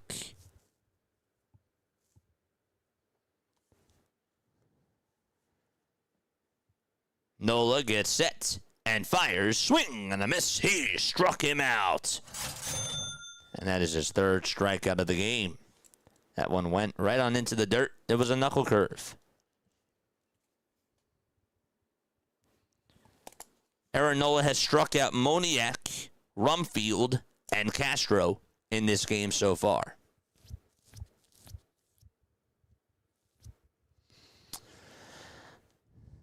Two outs, top of the fourth. Nola with 64 pitches. The pitch. That's on the outside edge for a called strike. This is Jake McCarthy, who got on with an infield single his last time up. 0-1 is the count. Pure Blood, thank you so much for the sub over on YouTube, my friend. I appreciate you. 1-1 is the count now.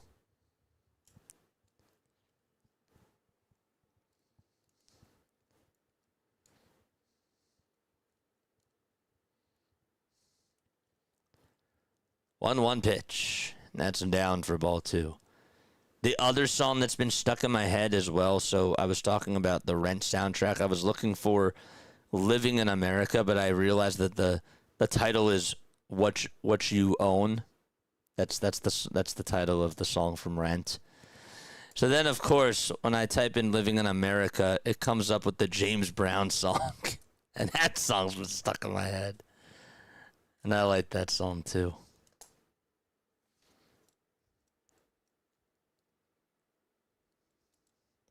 Two balls, two strikes.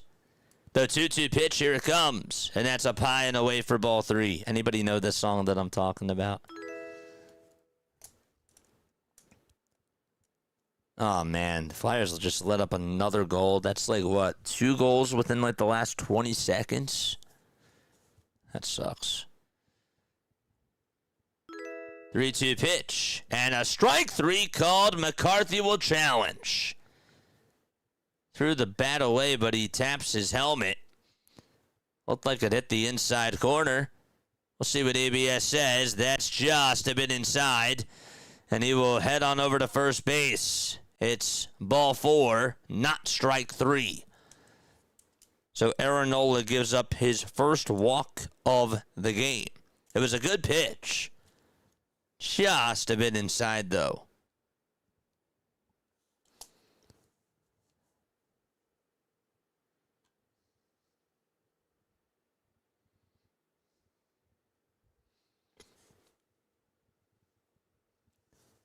Yeah, it sucks for the Fly guys. 2 outs, 2 runners on, top of the 4th. Johnston at second. And the pitch. Swing and a miss. 0-1. To Kyle Karras.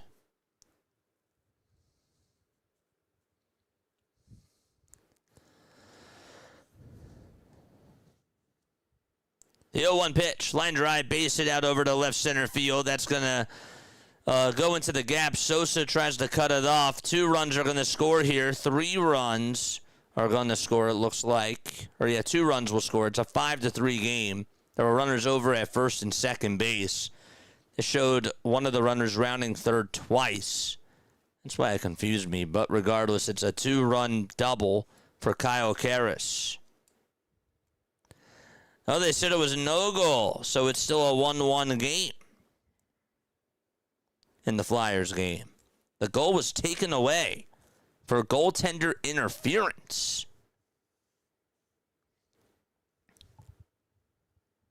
5-3, top of the 4th, 2 outs. And Sullivan comes up, and he takes ball 1.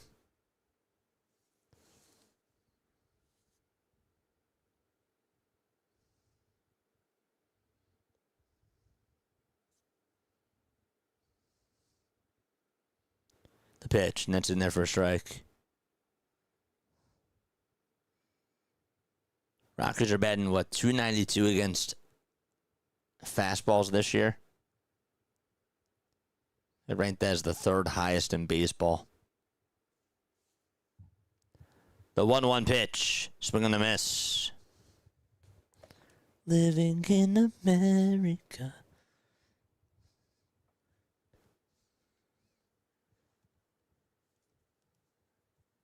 One ball, 2 strikes.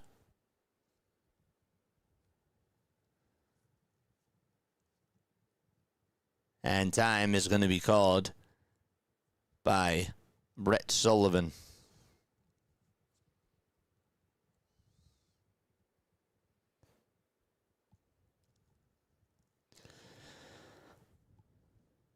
Nola kicks, fires, and the pitch is tap foul towards the right side.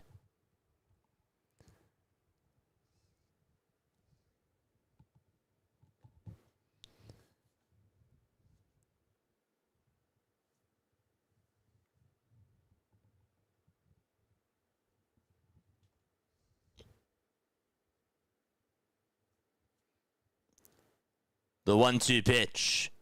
This is fouled and out of play. It's a great song. It is a good song. I have not heard it in years. Yeah, it is a good song. It's one of my I hadn't heard it in years, and then I heard it like a couple of months ago, or it wasn't a couple of months ago. that was like earlier in the year, and I was like, wow, I forgot about that song. And I didn't know it was James Brown that sang that. 2 balls, 2 strikes. I was like, wow, that was in the later part of his career. But it is a good song. It's so catchy. 2-2 pitch. Grounded over towards first. Reyes picks it up, and he'll tag the bag for out number 3. We're going to go to the bottom of the 4th. Bohm, Stott, and Turner are due on up for Philadelphia when they return. All right. It is now time for On This Day in Phillies History, chat. Let me make sure that I get that correct. Okay, good. So we're going to the bottom of the 4th. Today is May 9th. Tomorrow is Mother's Day. Happy early Mother's Day for all the moms out there. Congratulations, by the way, as well. In 1973, on May 9th, Johnny Bench hit 3 homers off of Steve Carlton in what was a 9-7 Reds victory. He drove in 7 runs. That was the second time that Bench hit 3 homers against Carlton in a game, but the first against the Phillies. In 1992, on this day, Dale Murphy hit a solo homer, and the Phillies would actually lose to San Diego by a score of 5-1. That was his 398th and final Major League homer that he hit. Something else that was actually really interesting that happened on this day is that Charlie Emanuel managed his 1,332nd game at the head of the helm of the Phillies. He passed Gene Mauch for most games managed in team history. It was a 2-1 loss. And they played against Arizona. Thank you, JJ. Why is it stuck in your head now, too? I remember hearing it a lot in the 90s, but I also did not know it was Brown until you said it. Yeah, I had no clue it was James Brown. Crazy. Oh, thank you for the Mother's Day. I thought you were saying thank you to getting Living in America stuck in your head. That's what I thought you were saying. My bad. Context. My bad. No problem, guys. No problem. So Alec Bohm is going to come on up to the plate.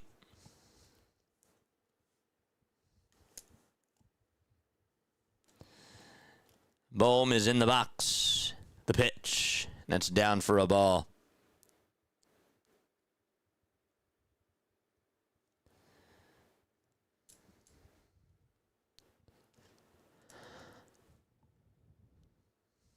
One a pitch. And there's a called strike. Hit the outside edge. That's 1 ball and 1 strike. Arsenio Hall. 1-1 pitch. This is popped up out over towards the right side. Rumfield can't get there, and it is a foul ball.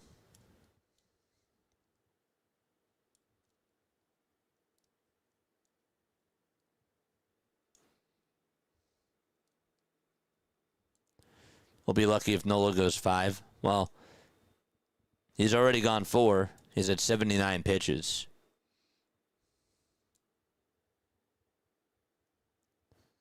One-two pitch. Line drive, foul ball. When I was a kid, my favorite Philly was Hunter Pence. He was one of mine, too. Absolutely. I loved Hunter Pence. Of course. No problem. You guys doing anything special tomorrow? For Mother's Day? 1-2. Foul ball.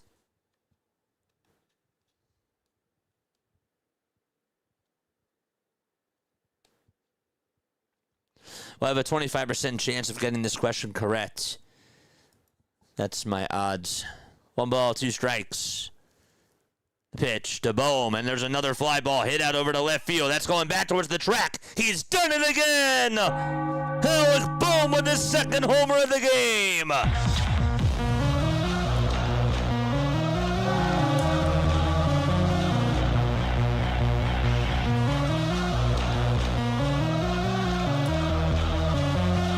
Well, he led off the bottom of the third with a solo homer, and he leads off the bottom of the fourth with a solo homer.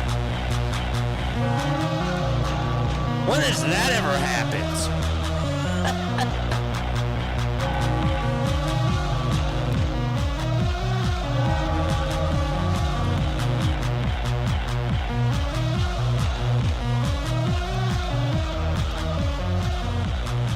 All right, here's Bryson Stott. Check swing ground ball, hit over to third base, and the throw over to first is in time. And there's the first out. Anybody know, or can somebody look this up for me? When was the last time that a player led off the previous inning with a solo home run and then he homered in the next inning? That's got to be really rare that that's happened. At least in the modern era of baseball. The pitch, and that's taken outside for a ball. The answer is Mark Race. Well, you didn't even give me a chance to answer. I was calling a home run. You didn't even give me a chance. 1-0, grounded over towards short, and it's fumbled by Castro, and Trey Turner gets on. Alec Bohm, I believe that they're gonna call Trey Turner's hit an infield single. I'm pretty sure it was hit sharply, but went right off the glove of Castro. Just popped on out of the glove.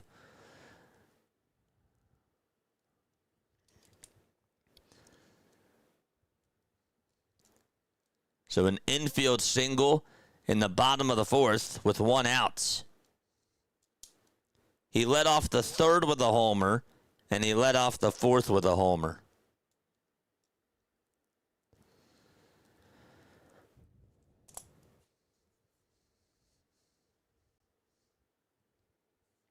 And here comes Kyle Schwarber to the plate.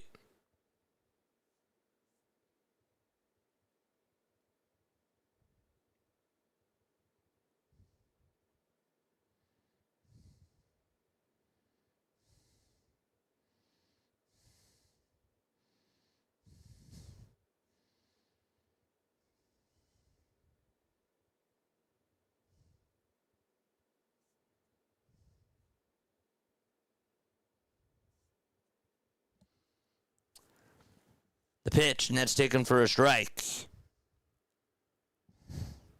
You're good. The ball's one strike to Kyle Schwarber. And the 0-1 to Kyle. Another fly ball hit out over towards right field. It's slicing over towards the corner, but it'll be caught. For the second out, he barely got underneath that. There's out number 2. The only Phillies player I remember was Von Hayes, who hit a solo homer and grand slam in the first inning against the Mets. That was in the 80s. That's right. He did do that. 2 outs, bottom of the fourth. Felix Reyes is up, and Reyes takes a pitch that is down and in for a ball.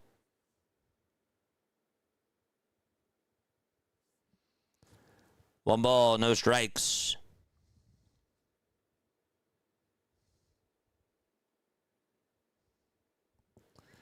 And the toss back over to first is not in time.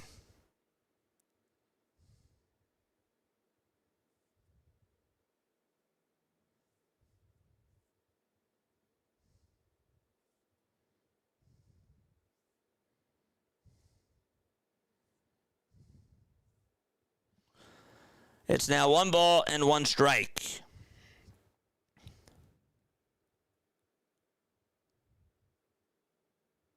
I don't know if it's ever happened before. I can't find it on Google. 1-1 pitch. Swing and a miss. The throw to second base, and Turner is out at second base. Turner can't believe it. And he's arguing with the second base umpire, Nick Lentz. It's like, are you kidding me? I was sliding on into second base. And Calitri's over at the phone. Mattingly says, hold it for a second. And they will not challenge this. So we're going to go to the 5th inning. 6-3 Phillies. Turner, after stealing a bag earlier in the game, gets caught stealing this time. And the inning is over. Alec Bohm, though, is able to hit another leadoff home run. That's his second leadoff home run of the game for an inning. That's crazy. Good memories.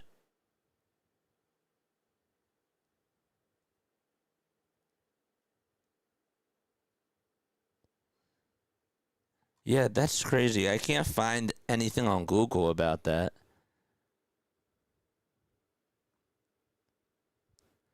Most consecutive home runs in a row. He might be like the first player to do it. They say that Acuna led off both games of a doubleheader with a home run. That happened. It was in August of 2018. Riley Green hit 2 homers in the same inning, and that was in May of last year.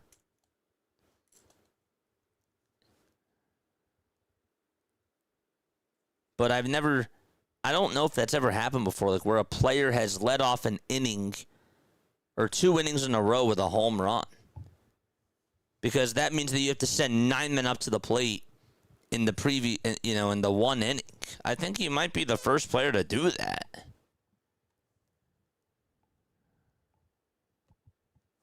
Crazy. But if somebody else finds anything, please let me know.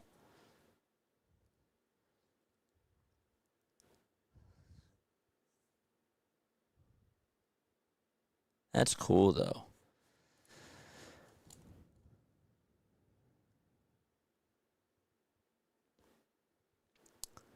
Alec Bohm talked yesterday about sitting a couple of days, according to Todd Zalecki, his slump, and more. He homered in his first at-bat. He said, "I'm going to hit," quote, "nothing stays the same forever. I would be more surprised if I hit 150 the whole year than if I just didn't get hot. I just feel like the law of averages. I know at some point I'm going to get hot."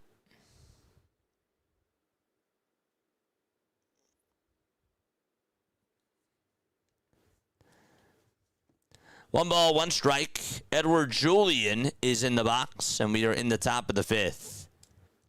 And the pitch. And he lost his bat as he swings and misses at a cutter. The count is 1-2. I'm looking too, and I can't find anything. He might be the first player to do that. So Alec Bohm has homered twice today. Kyle Schwarber also hit a 3-run homer. Edmundo Sosa had an RBI single.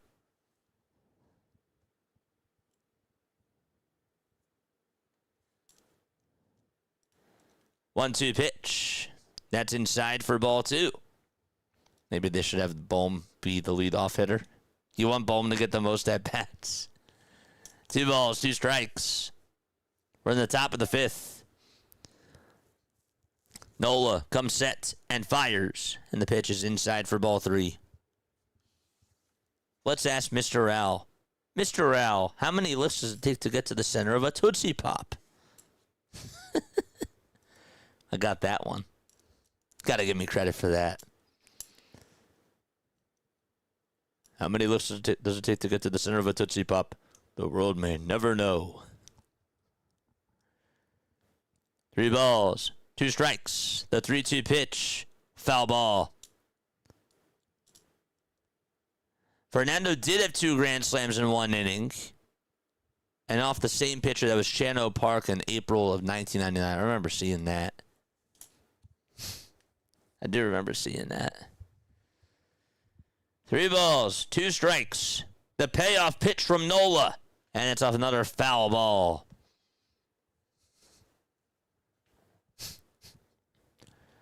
I miss those commercials.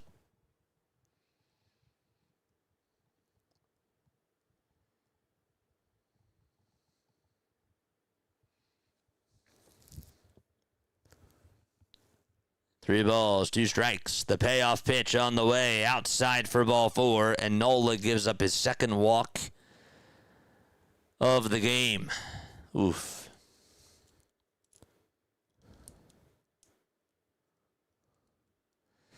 So now it's Mickey Moniak's turn to come on up.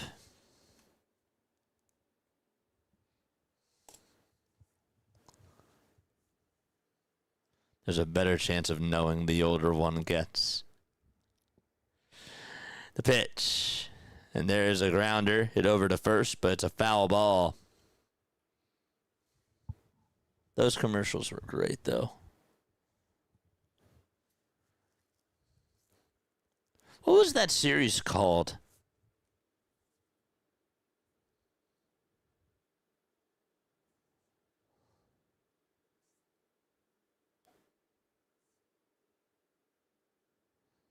The Tootsie Roll commercial. That's what it was, yeah. The ball is 1 strike. And the pitch is fouled off.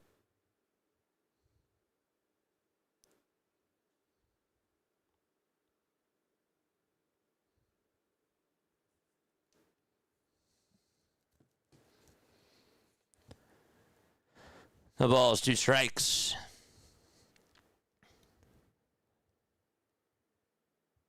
The 0-2. That's outside for a ball. And a little bit low.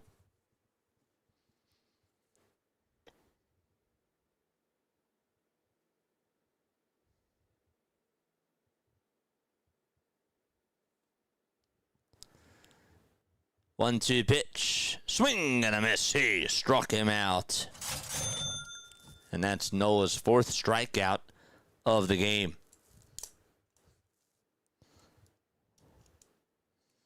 Haven't seen anybody warming up in the bullpen just yet. But Moniak is down for the 2nd time tonight against Nola. Don't forget to like and don't forget to subscribe as well. The pitch. And this is going to be floated out over towards center. Marsh on the run. He'll make the grab. And there's the 2nd out of the 5th inning. Tim Meza is warming up in the pen. So, Jay Mellis, your question has been answered. It is Tim Meza.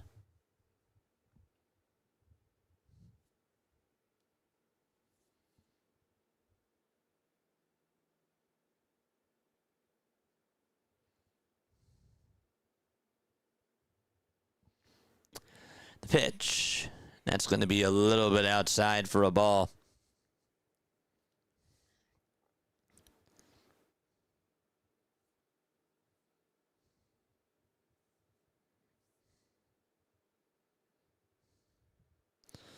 One-oh pitch. Line drive, base it out over to center field. And that's going to put runners over at first and second with 2 outs in the top of the 5th inning. And there's a base hit for TJ Rumfield. He gets on for his first time tonight.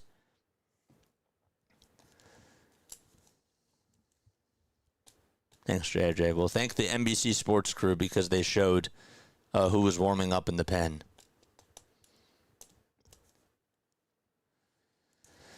All right, this will probably be his last batter, I assume. Troy Johnston is going to come on up. Nope. JT Realmuto is going to go on over to the mound, talk over things with Nola, and here comes Don Mattingly. So Mattingly is going to go out there. The rest of the infielders are going to gather on the mound as well. And there's going to be a meeting, and Mattingly gives a signal to the bullpen.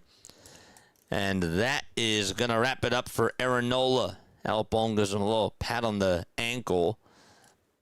And Tim Meza is going to step on in and face Troy Johnston. All right. Well, I would be, I guess remiss is the right word if I didn't talk about this. Today's a very sad day in the baseball field. Okay. And to just not talk about it obviously is not right. I found out the news, of course, earlier today, just like everybody else did, that Bobby Cox passed away. Bobby Cox was 84 years old, and he passed away earlier today. Somebody that obviously was meant a lot to the, not only just the Atlanta Braves community, not just the New York Yankees community, and even the Toronto Blue Jays community as well, but just to the baseball community, too. A guy that managed a lot of games. He had 2,504 wins as a manager, a 2-time World Series champion, 4-time Manager of the Year, and he will be missed. He will absolutely be missed. And, that's a guy that obviously was a great manager, gave it everything that he had, and I just wanted to just take a moment to, of course, acknowledge that because the baseball community comes together, especially today, for a huge loss like that. So definitely make sure that you keep his family, the Braves community, the Yankees community, and just the rest of the baseball community in your thoughts and prayers today, because it's a big loss. It really is. So, obviously, as a Phillies fan, I always loved it when Bobby would get so heated and he would stick up for his team and then he would get himself ejected. And I always thought that, man, it'd be kind of cool to have a manager that could stick up for his guys like the way that he did. And he did an excellent job at that.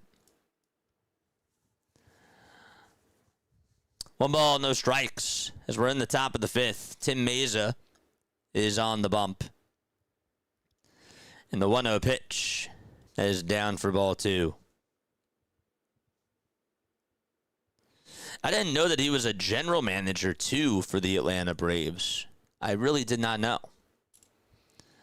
But obviously he led them to a World Series championship in '95. And number 6 obviously has been retired.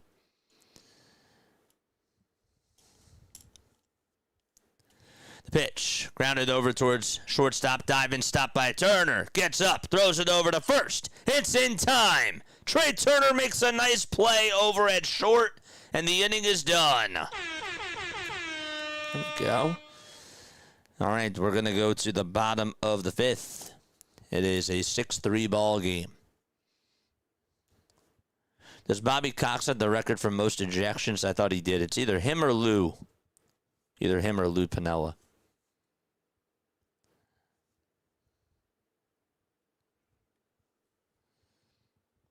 But yeah. Great manager, though.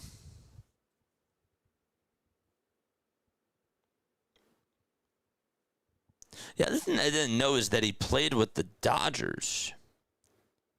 But he didn't make the team. So he never really made it to the big leagues with the Dodgers. But he did go over to the Yankees after he eventually did get moved to the Braves. And he never played in the big leagues for the Braves either. But the Yankees called him up and they assigned him to AAA.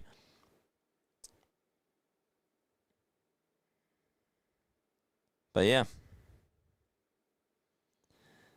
He had 9 homers in the majors. He played with the Yankees in '68 and in '69. And he drove in 58 runs. Which I had no clue. Watched your buddy Dr. DeLay for the Phillies game last night. He was really good. I stayed to watch him call the Pirates. He's very loyal to his baseball fans, says Seema. Yeah, he doesn't. Yeah, but he doesn't do like all the. As much as I love him, like he does a great job. But like even during whatchamacallit, during March Madness, he didn't do all the Pirates games. I love my guy. He does an awesome job, and he definitely does love covering the Pirates. But he'll tell you, like, he's a Steelers fan first, and he, does the March Madness stuff. He was doing Penguins games as well when the Penguins were in the playoffs. He's a good dude, though. I love my guy. The ball's 2 strikes. Bottom of the 5th. 10 seconds left on the pitch clock. And there's the 0-2. That's down for a ball. But no, he's awesome.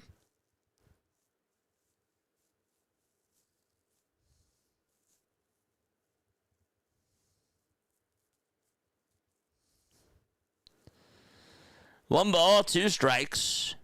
And here's the 1-2 on the way to Reyes. And this is going to be flied out over towards left center field. It'll be caught, though, on the run by Moniak for out number 1.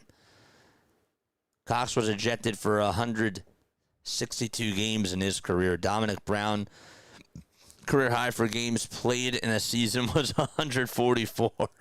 Excuse. Oh, man.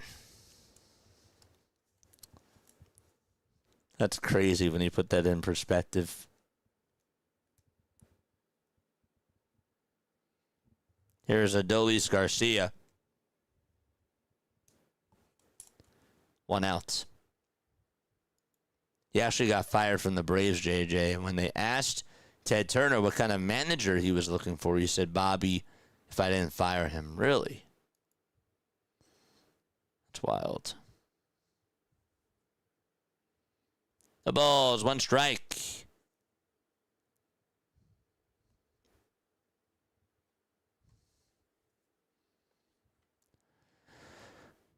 Oh, and 1 is the count to Garcia. And there's the pitch that's in there for a strike. 0-2 is the count.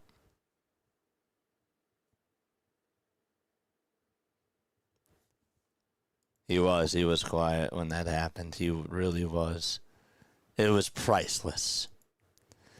0-2 pitch, and this is floated out over towards left center field, and on the dive, not being able to catch it, is McCarthy. It got by him, but backing him up out in center is Moniak, and it's just a bloop single for Adolis Garcia, and he will stay right where he is at first base and get on for his 2nd time today. I felt for him, though, David. I did. I felt for him. But it was priceless. I was like, man, you must not be a fan of, like, Philly sports right now. The pitch, and this is grounded over towards short again, and Castro bobbles it. It goes out to left field, and Garcia goes over to third. Man, he has really had an awful day defensively over at shortstop, Willie Castro. He just has not been able to field grounders hit over towards his position. And that ball ate him up. It really did. It was hit right over to him on the ground and just popped up out of his glove. And now it's Brandon Marsh's turn to come on up to the plate.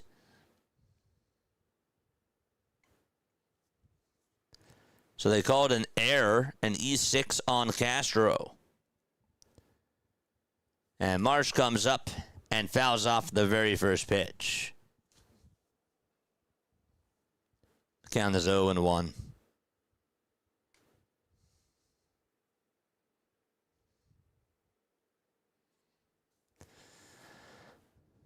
No balls, 1 strike to Brandon Marsh. 3 seconds left on the pitch clock, and the 0-1 is down for a ball. Kyle Freeland is still pitching, by the way.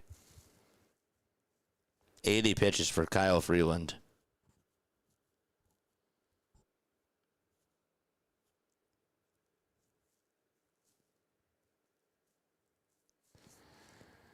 One and 1 is the count. The toss back over to first, and that is not in time.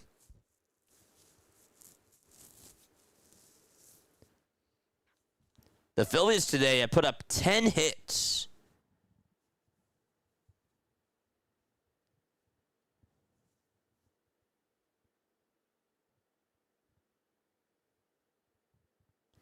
The 1-1 on the way. Fly ball hit out over towards right field.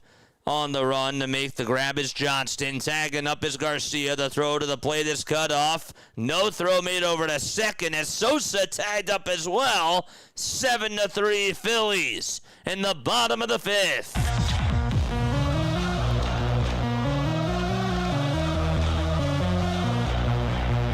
Freeland fumbled the baseball.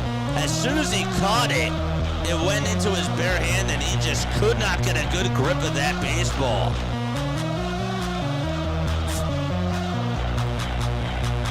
So it's a sacrifice fly for Brandon Marsh.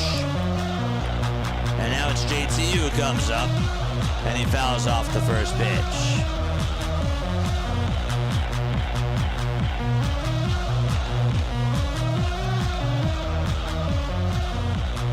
He said that he would stay, that he wasn't a Phillies fan, but he did stay on the game call for the Phillies over his Pirates respect because he knew. He knew that I was doing the Sixers. Good for him, though, man. I have nothing but mad love and respect for my guy. 1 ball, 1 strike.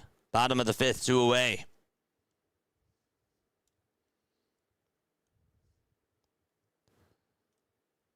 Here's the 1-1 pitch. That's in there for strike 2.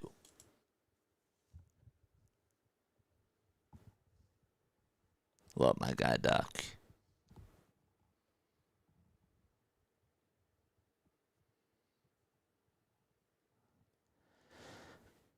One ball, 2 strikes.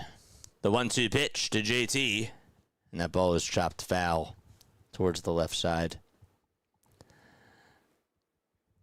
Bohm had a solo homer in the 3rd and in the 4th. Kyle Schwarber hit a 3-run homer. Edmundo Sosa had an RBI single. And Brandon Marsh hit a sac fly.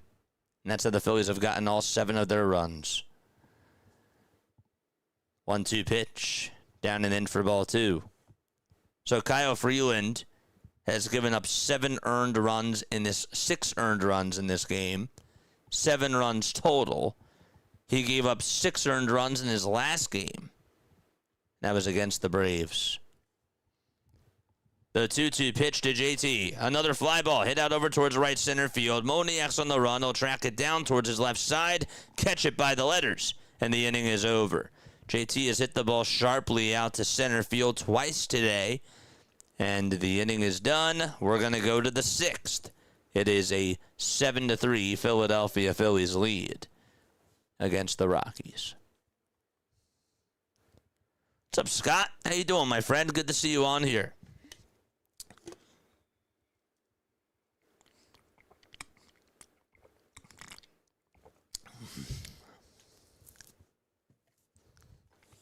Crazy.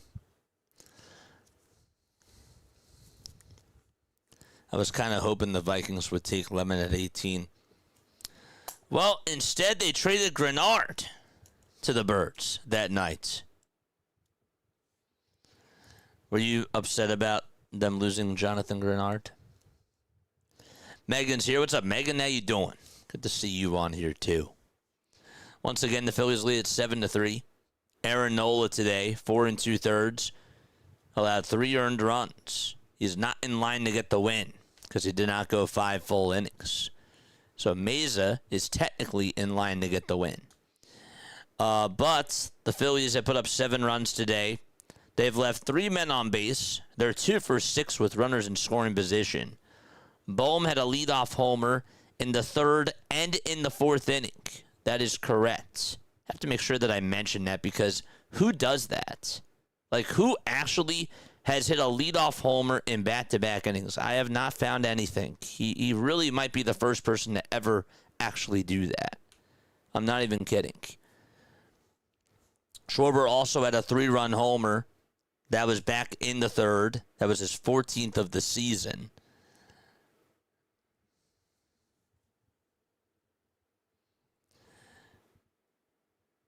Phillies put up 5 runs in the bottom of the 3rd, 1 run in the 4th, and 1 run in the 5th off of Kyle Freeland.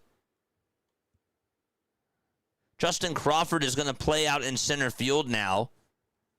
Tanner Banks is going to come on in. The other thing that we forgot to mention, too, is that Felix Reyes came in for Bryce Harper after the top of the 1st inning, and Harper left the game with a migraine.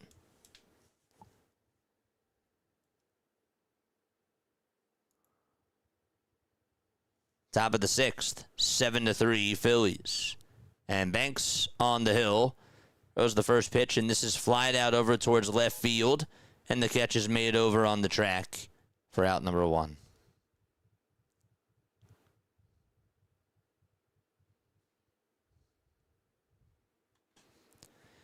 Trey Turner is 3 for 3 today. Kyle Schwarber 1 for 3 with a 3-run homer. Garcia's 2 for 3 with 2 runs scored. Edmundo Sosa had himself an RBI single. And he's 1 for 3. JT is 0 for 3. He's flied out 3 times. Lined out twice, technically. And Marsh is 0 for 2 with a sac fly. Stott's also 1 for 2 today with a run scored. Banks on the hill. Throws the pitch, and this is dribbled foul towards the right side. The first pitch was in there to Jake McCarthy for a strike.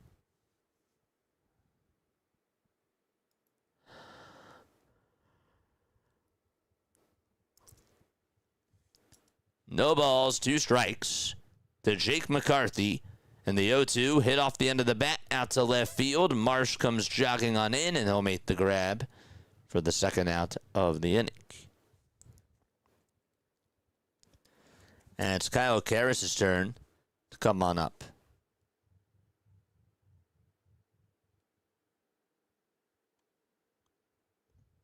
Larry, how'd you feel when Jonathan Grenard got traded? The pitch, and that's in there for a strike.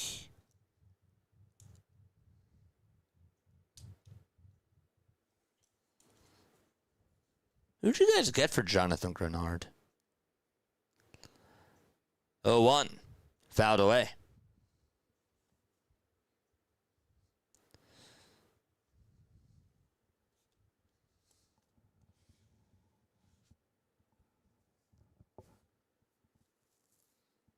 Here's Tanner Banks.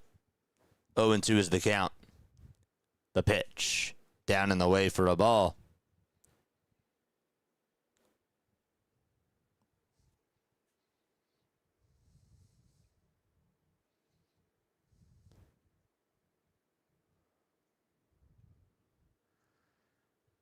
Next pitch, here it comes. Swing and a miss, and we're going to go to the bottom of the 6th inning. Phillies lead it 7-3. There you go. Good stuff.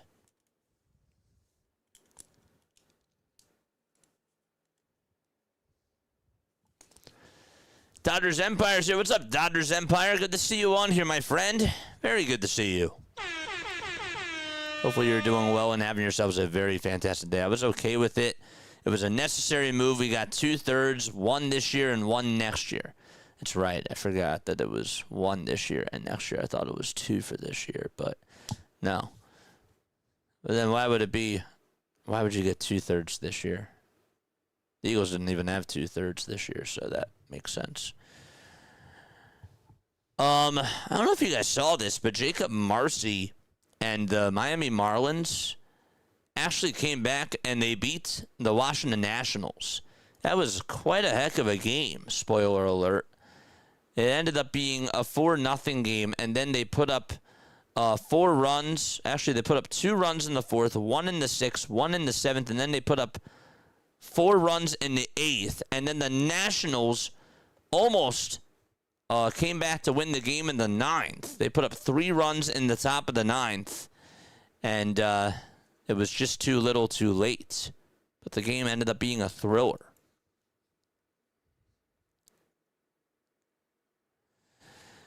The Giants made a trade today. They actually traded Patrick Bailey to the Cleveland Guardians for a top pick in this year's draft. They also placed Logan Webb on the 15-day IL, and they're calling it right knee bursitis.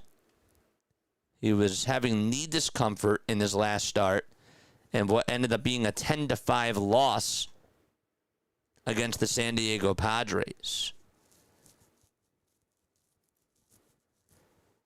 The breakdown of the Bailey deal, they got a pitching prospect and a 2026 draft pick. Bottom of the 6th, and here's the pitch to Bohm. And he grounds this one over towards short, and the throw over to first is in time. Just imagine if he would have gotten a leadoff home run in that inning. I think he would have been the first player to do that. A home run to lead off 3 innings. That just doesn't happen.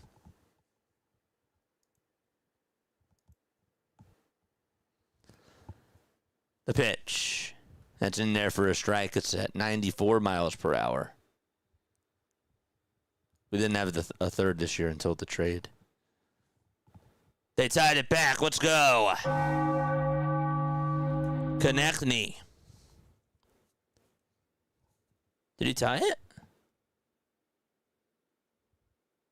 Oh, we got the puck to Alex Bump. Nice. The ball is 2 strikes.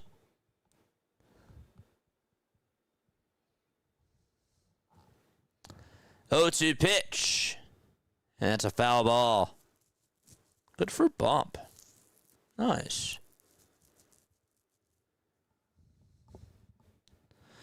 The ball's in 2 strikes. That's to Bryson Stott.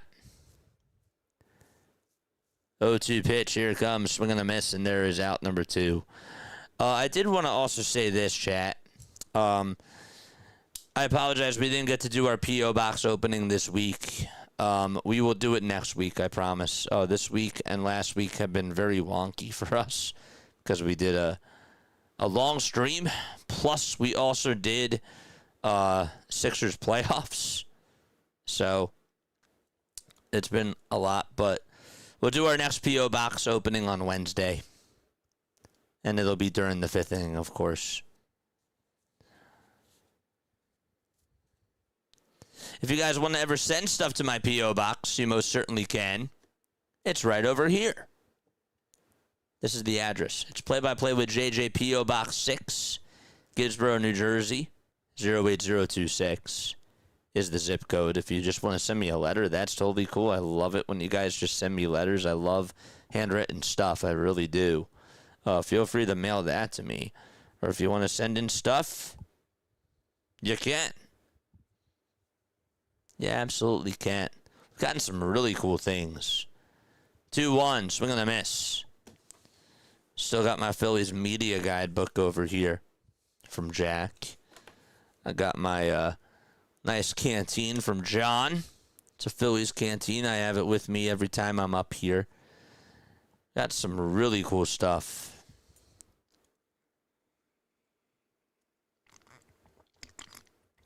Mark sent me the All-Star Game hat. I still got to hang up those pennants. 3 balls, 2 strikes. I don't know where to put them. 3-2 on the way. And this is lined out over to left field for a base hit. And Trey Turner is 4 for 4 in this ball game. So Turner gets on for his 4th hit of the game. All 4 hits have resulted in singles. He's also stolen a bag as well. And he got caught stealing on the bases. Phillies have put up 7 runs on 11 hits. And it's Kyle Schwarber's turn to come on up to the plate. First pitch to Kyle Schwarber. We're going to miss.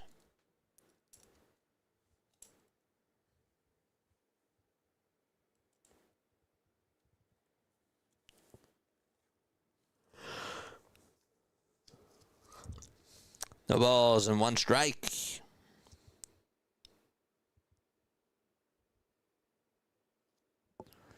The pitch.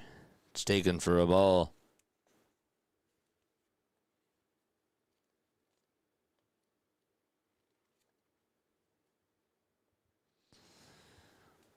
One ball and 1 strike. That's to Kyle Schwarber.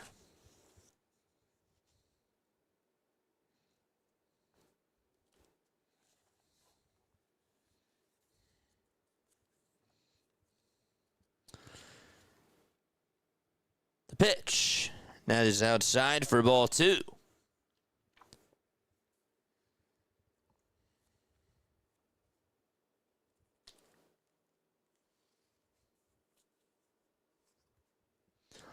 Two balls, 1 strike to Kyle. The 2-1 pitch on the way. That was a little bit low, but it's called a strike. Kyle won't tap his helmet.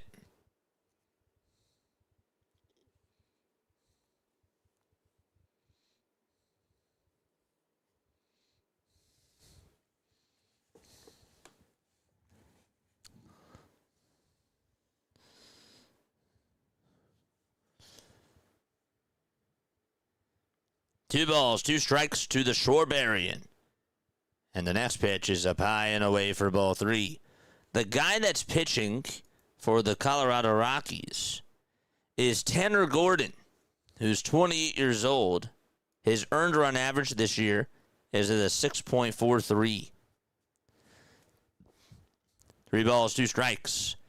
The payoff pitch to Schwarber, swinging a foul tip into the glove for strike 3, and the inning is over. All right, we're going to go to the 7th inning, and we'll be right back in just a few moments. Don't go anywhere. I'll be right back.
There we go.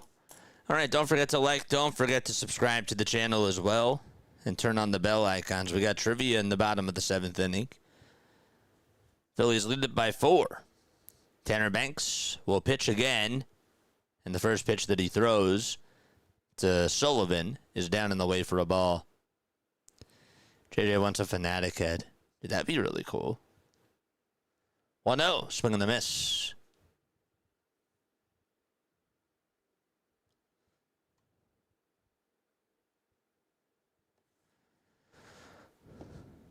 The 1-1 pitch, here it comes, swing and a miss. The sweeper was right down the pike. And the count is 1-2.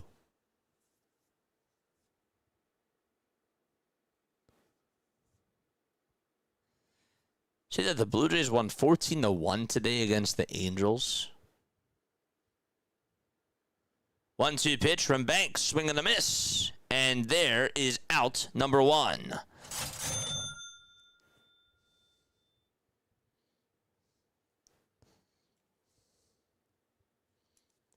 Sullivan goes down on strikes.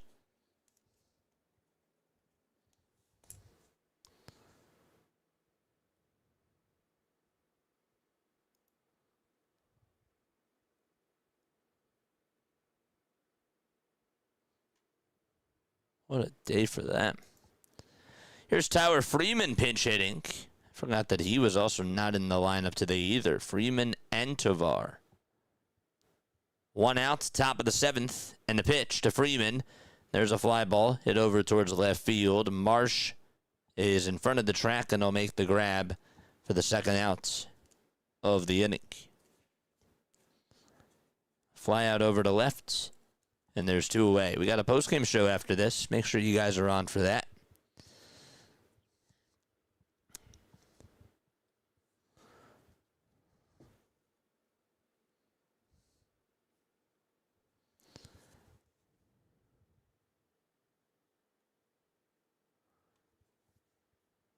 Here's the pitch, and that's down for a ball. How we doing on the likes, mods? We got 327 people rocking with us. That's cool. 1-0 pitch. That's down for ball 2. Please continue to hit that thumbs up button and subscribe. It definitely does help get more and more baseball fans and Phillies fans, of course, on this channel. 1-1, swing and a miss. Steve Kerr agreed to a 2-year deal with the Warriors. He's still the highest paid NBA head coach. That just happened now. 1-2 pitch, fouled away.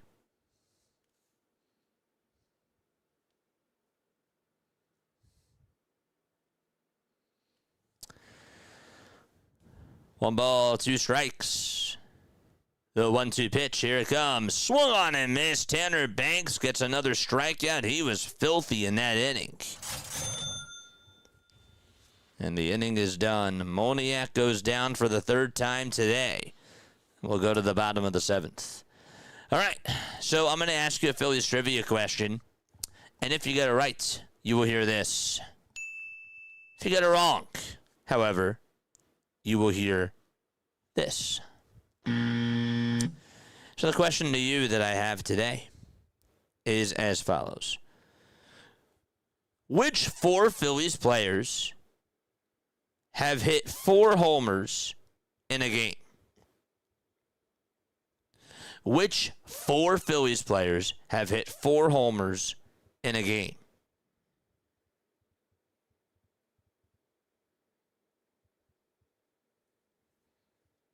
That's what I want to know.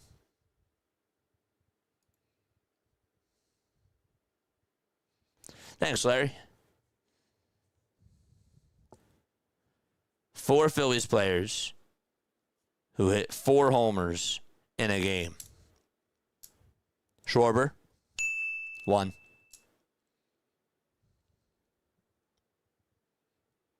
That's 1. Howard. Nice try. Schmidt. That's 2. And Schmidt, by the way, did it 4 times in a row. And that was in 1976 against the Chicago Cubs. Lazinski. Nope.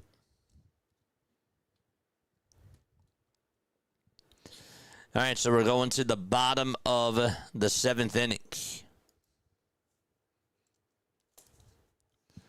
2 more. We got Schwarber and we got Schmidt.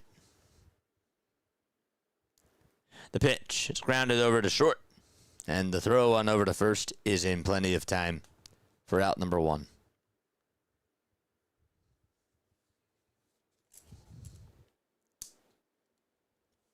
That was Felix Reyes who just grounded out.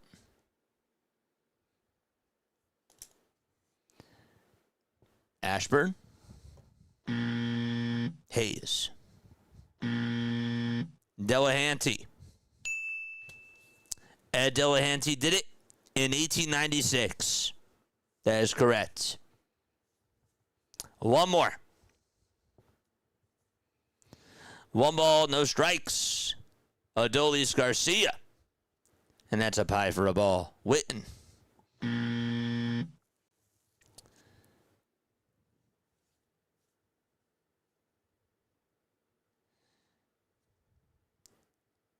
The 2-0 pitch. Grounded foul over towards the left side. Chuck Klein. We got them all. Ed Delahanty did it in 1896. Chuck Klein did it in 1936.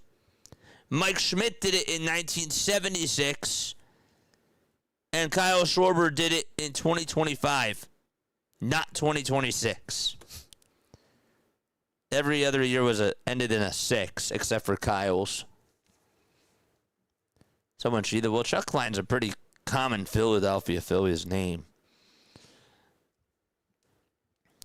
3 balls, 1 strike. 3-1 pitch. This is grounded over towards third.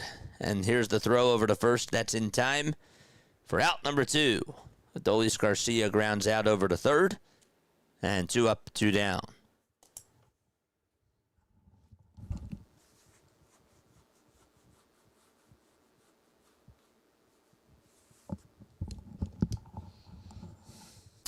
Good job, chat.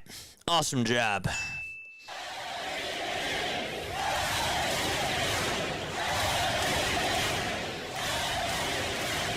Here's Justin Crawford. He's going to take a look at what's called a strike. And this is going to be challenged. That looked like it was a ball. So the Phillies do challenge.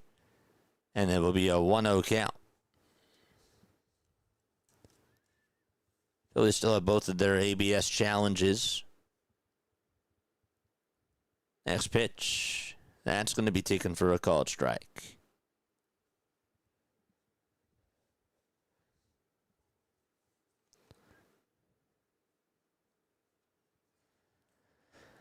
Pitch to Crawford. Foul ball. Counts now 1-2. Living in America. That song's stuck in my head now, man. I got James Brown in my head. 1-2. Foul ball. We're at 190 on the likes. 10 more till we get to 200. Let's go.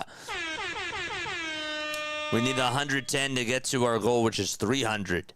So if you have not hit the thumbs up button, make sure that you guys do that. 1-2, foul ball.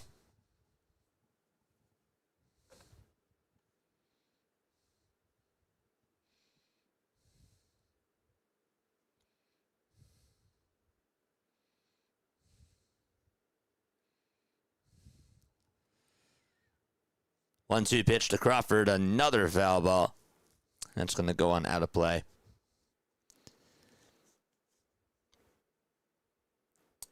Happy birthday to former Philly Aaron Harang. Aaron Harang is now 48 years old. Crazy. 1-2 to Crawford. This is flat out over towards the right field corner on the run. And making the catch in foul territory is Troy Johnston. Johnston was looking over at some of the Phillies fans, and he was upset about something. Puts his hands up. They just went on over to a break. I don't know if there was something that was said to him or what, but he got a little annoyed. I wonder if somebody else is on that. And they showed it over on the broadcast.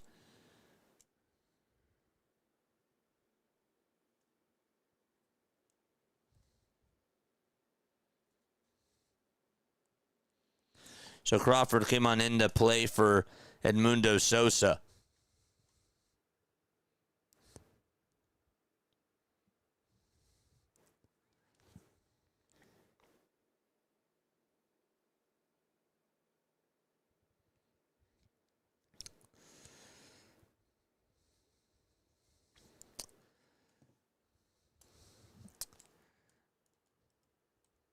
We never did shout-outs. We'll do that when we go to the bottom of the 8th. Folks, my name is Jason Joseph. This is Play-by-Play with JJ. If you guys enjoyed my content, make sure you guys hit the thumbs up button and subscribe to the channel. We love doing baseball on here. We're huge baseball fanatics. We also cover the Eagles, the Phillies, and the 76ers as well, because we're Philadelphia fans. And, yeah, you should definitely subscribe to the channel. I know somebody's going to ask me, why don't you do the Flyers? And it's just because I like doing traditional play-by-play. And if I did the Flyers, I wouldn't give you, like, a legit play-by-play call because the game is just so fast and you can't see everything off of a monitor. You just can't. And I'm really not much of, like, a watch party person. That's just not really who I am.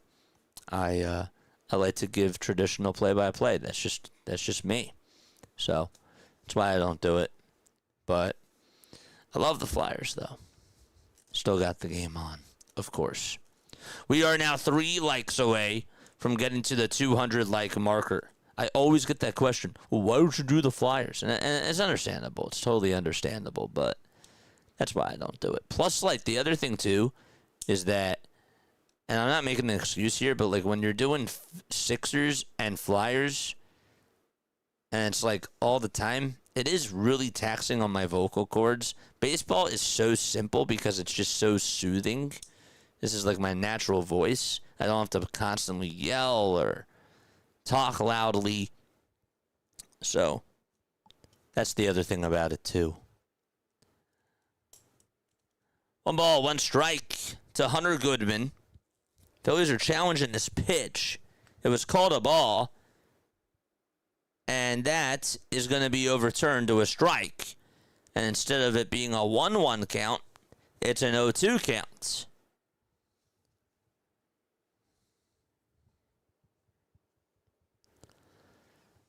No balls, 2 strikes. Don't forget to subscribe to the channel, too, by the way. It is free.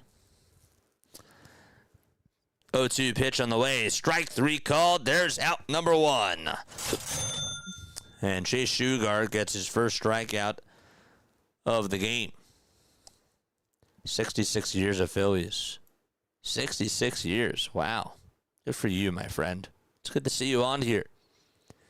We do a lot of baseball. Not just the Phillies, but, you know, we try to do as many baseball games as we possibly can. We have fun. We love it. Pitch. It's outside for a ball. We've done about 25 non-Phillies games this year. 1-0. It's up high for ball 2.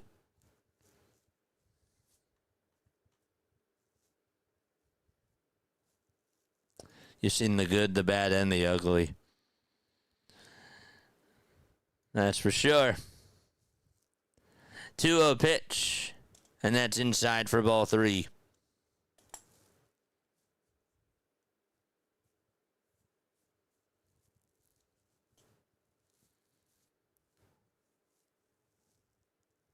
Three-0 pitch.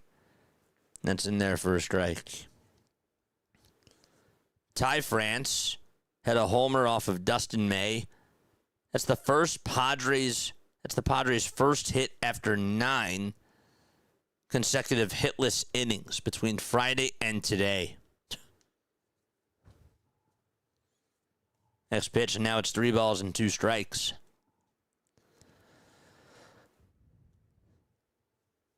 TJ Rumfield is up to bat. He's a left-handed hitter for the Colorado Rockies. He's had a very good year. His average is at .271. This is his rookie year. 3-2 pitch, and that gets him right on the ankle, and he goes down in a lot of pain. And he sits up, takes his batting gloves off, and he will stand on up, and he will give his batting gloves over to the bat boy. Actually got him in the knee. These pitches go by so quickly, and sometimes you think it's like one area, but you realize it's another area.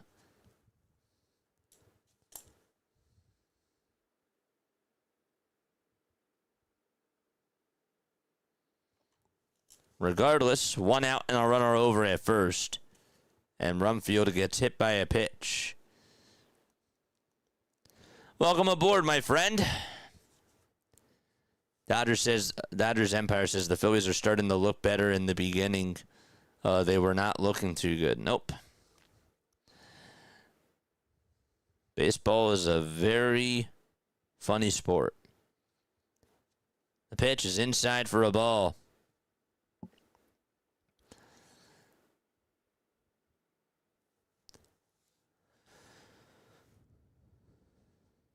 The 1-0 pitch. And that's outside for ball 2.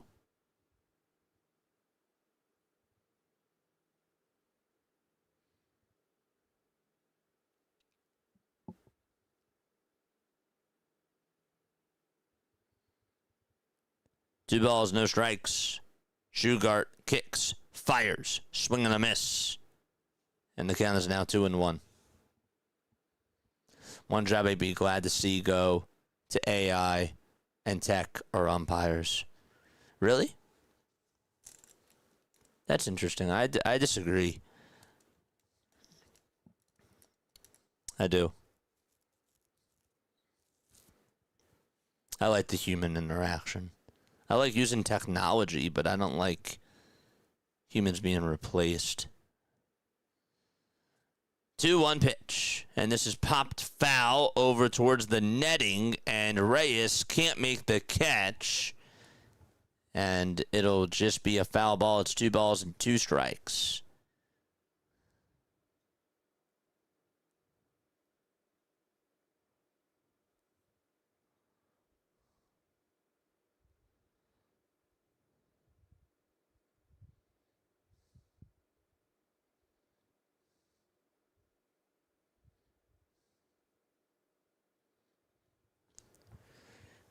Two and two is the count. And the pitch on the way. Here it comes. Swing and a miss. There's another strikeout. That's the second strikeout of the inning for Chase Shugart. Lori's here. What's up, Lori? Good to see you.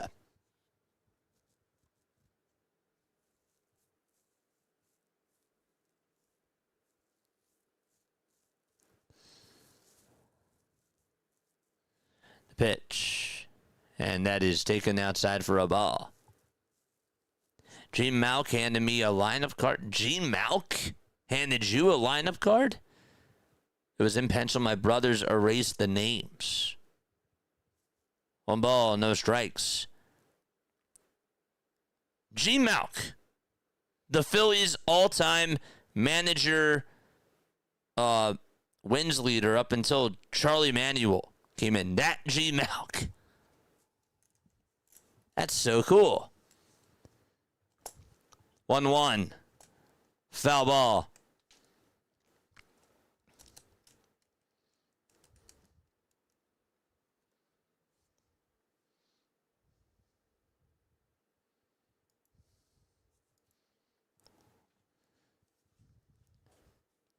Phillies lead 7-3. Alec Boehm had a leadoff homer in the third and in the fourth.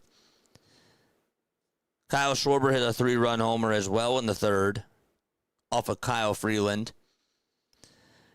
Edmundo Sosa had an RBI single as the next pitch is strike 3 called, and the side is retired. Shugart strikes out the side, and the inning is done. Rockies are actually going to challenge this, and that's a strike anyways, so we're going to go to the bottom of the 8th inning. How do we get here? Sorry, I should have answered your question second after this inning was done. But, yes, Kyle Schwarber had a 3-run homer. Alec Boehm had a homer to lead off the third inning and in the fourth. Edmundo Sosa had himself an RBI single. Brandon Marsh hit a sac fly as well. And that made it 7-3. I still have not found out if there's been anybody in Major League history to hit a homer to start off an inning for 2 innings in a row. I still have not seen anything.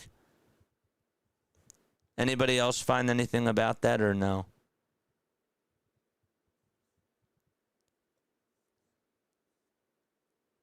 Alec Boehm might actually be the first person to do that.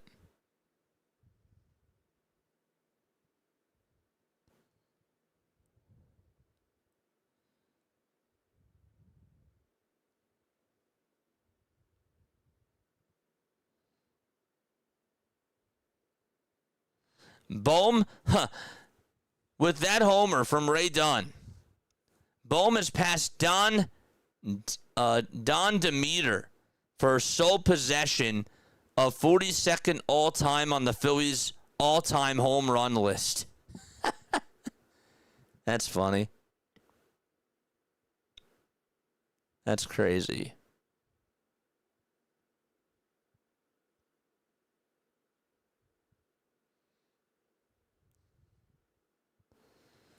Alec Boehm blasts his second homer of the game. It's the 5th multi-homer game of Alec Boehm's career, and his first since 2024.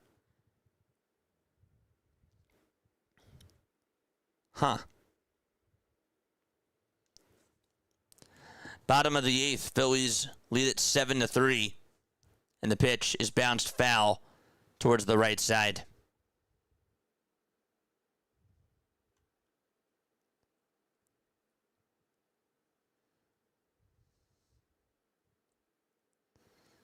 0-1. And that is outside for a ball. Oh, I keep up with Sarah.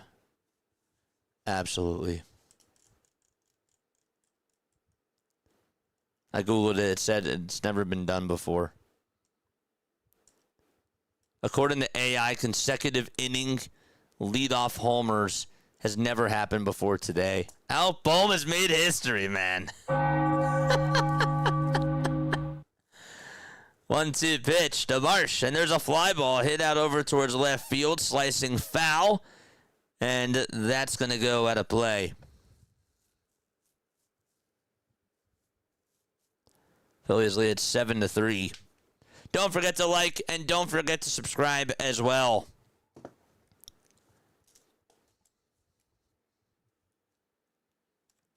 One-two pitch to Marsh, and another fly ball hit out over to right field. That's going to get down for a base hit. I think that the right fielder sort of lost his footing there and almost slipped.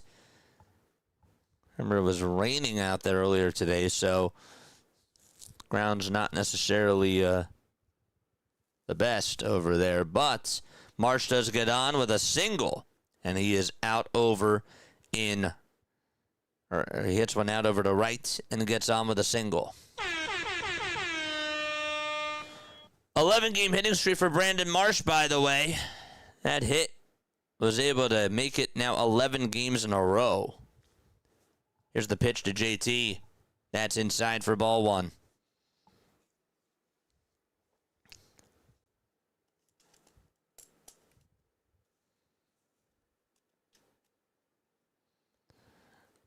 One ball, no strikes to JT. The pitch, swing and a miss. And so the count is 1-1.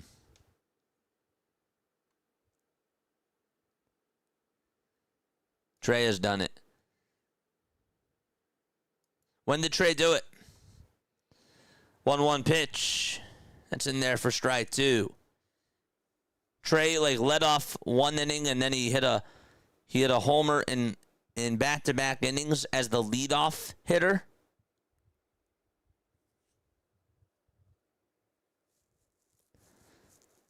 One-two pitch, and this is lined out over towards the right side. Diving stop by the second baseman. The throw over to first is not in time. JT gets on for the first time today. It's an infield single, and Alec Bohm is going to come on up to the plate for Philadelphia with runners over at first and second base for the Phillies. Let's go.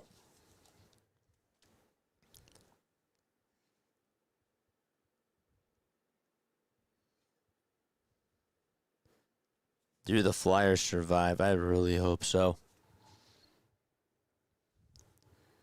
Nobody out, bottom of the eighth. We got a postgame show after this. Make sure you guys call on in. The pitch to Bohm. Grounded down the left field line. That's a fair ball. It's going to go all the way over towards the corner. Marsh is going to fly on home. Right behind him is JT. He's being waved home too. And Alec Bohm, have yourself a day. A 2-run double. And it's now a 9-3 ball game. 2 home runs. A 2-run double. And Bohm is able to give the Phillies a 9-3 advantage.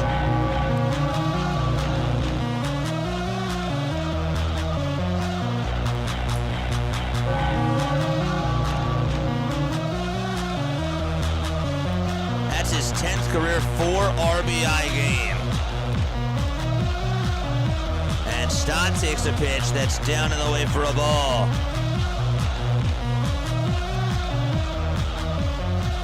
Alec Bohm came into the game with 4 extra base hits this season, according to Destiny Legardo. He now has 7. 3 of them have been tonight. The 1-0 pitch, tapped foul. They were saying the game was over in the top of the second.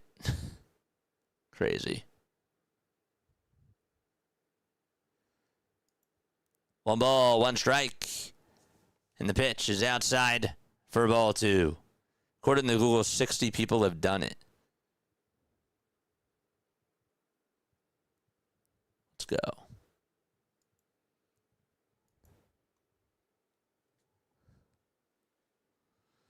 Two balls, one strike.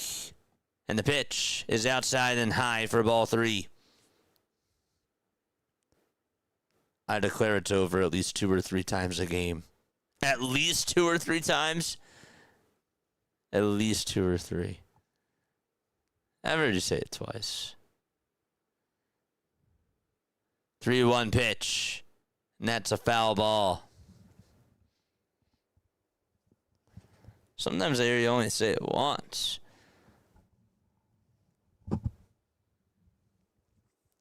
Doug, yeah, I said that earlier. 3 balls, 2 strikes to Bryson Stott. Payoff pitch to Stott. And this is flied out over towards left field. It's going to go back over towards the track, but it'll be caught for the first out of the inning. Right on the warning track. And Trey Turner is up next. Turner has 4 hits today. All 4 hits have been singles.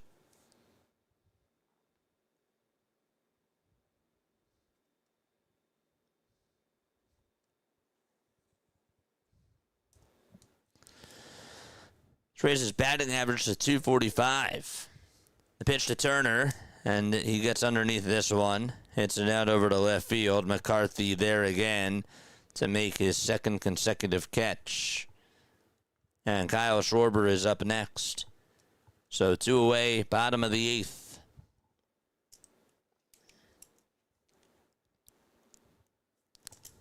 Schwarber had a 3-run homer in the 3rd. Keep hitting that thumbs up button, chat. And keep subscribing to the channel. If you did subscribe to the channel, let me know who you are down below. 2 outs, bottom of the 8th. And Schwarber comes up and taps the first pitch that he sees foul.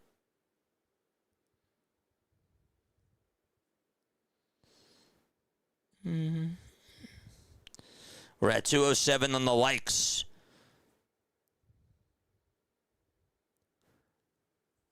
We need 93 more to get to 300. 0-1. Fouled away.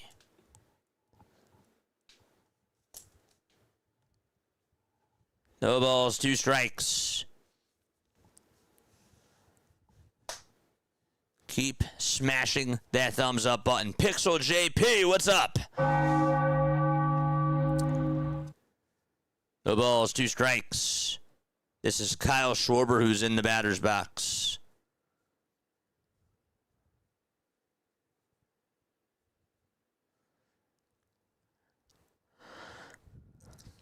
What's up, Otto? Good to see you, man. 0-2 pitch to Schwarber, and that's a little bit low for a ball. Boom was awesome tonight. Is that what you call him now? Alec Boom?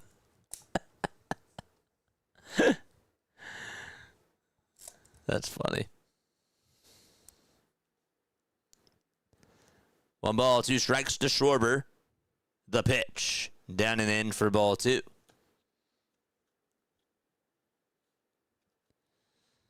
Phillies wrap up the series tomorrow afternoon against the A's. Against the Rockies. Wow. They just played the A's. Play the Rockies tomorrow afternoon at 1:35. The 2-2 pitch to Schwarber. Swing and a miss. And Schwarber goes down swinging for the 3rd time tonight. We're going to go to the 9th inning. It's time for shout-outs. Let me know. Where are you guys tapping on in from tonight? And I will make sure that I shout you guys out as we go to the top of the 9th inning. Where are we tapping on in from for tonight's game? Where are we tapping on in from? Where in the world are you guys? Let's go, King Kyle, says Pixel J. Not that time. All right. Who wants to go first? Who wants to go first? Where are we tapping on in from, chat? Where are we? Where the heck are we? We got Cape May, NJ Poolboy, number 1.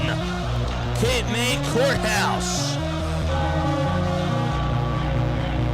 Omaha, Nebraska, says Matt McConnell. Shout out to Matt. We got Philadelphia, Angel is here. Sarasota, Florida, David is here. Another Florida person, Larry's here. Dad from Missouri is here. Pixel from Atlanta's here. Madison, Wisconsin says Eagle Auto. Where else? We got Barry, Illinois. What's up, Hanj? How you doing? Good to see you, my friend. Very good to see you. Lebanon, PA says Rob. Mobile says, who's that? I gotta scroll up. Mobile, Alabama says Alan. When I say mobile, what's up, Alan? How you doing? Good to see you on there, my friend. Welcome aboard. Lancaster County says Clyde. Hi, Clyde. Brian from Nevada. Sydney, Australia says Scotts. Phoenix says Ozzy. Ozzy Sosaki. What's going on? Atlanta says David. No balls, 1 strike, and the pitch, and that's outside for a ball. 1 ball, 1 strike. Dauphin County, PA says Doug. That's so awesome. The 1-1 pitch, and that is low for ball 2. Tahiti Island, a van down by the river, says Mr. Saturday Night Live, comedian himself. That's Larry. What's up, Larry? My guy. The 2-1 pitch, line drive, play it on the hop by Turner, backhands it, throws it to first, it's in time. And there is out number 1. Super next to Pennywise. 1 out in the top of the 9th inning. Nice play by Trey. Good stuff.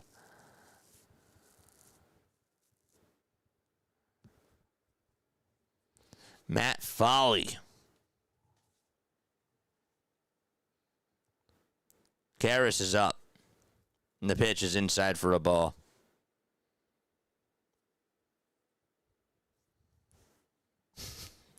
Deep float, too. Oh, man. 1 ball, no strikes, and the 1-0 pitch. And that is a foul ball. We got a post-game show after this. Don't forget to like. Don't forget to subscribe. Spread the word. We go on for as many Phillies games as we can. We also do other baseball games, too. We do. A lot of baseball. 1-2 is the count. Kyle Karras is in the box. Had a 2-run double back in the 4th inning. We got a lot to talk about. 1-2 pitch, grounded over towards the third baseman, Bohm. He picks it up, throws it over to first, and there is out number 2 in the top of the 9th inning. 1 more to go.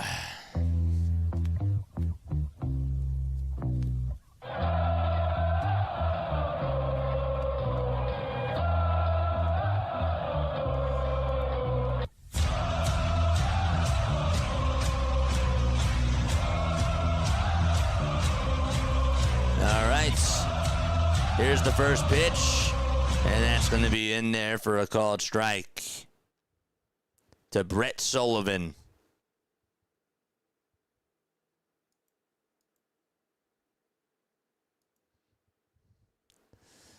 Next pitch on the way.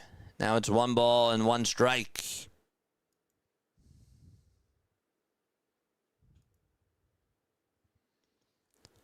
Top of the 9th, 2 outs. The 1-1 pitch. Bouncing ball foul. Over towards the right side. And the Rockies are down to their final strike.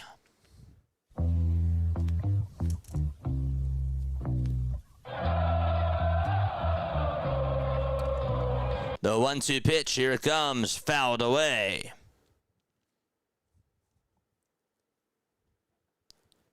Phillies are one strike away from evening this series back up. 5 seconds left on the pitch clock on the 1-2. Down and away for ball 2.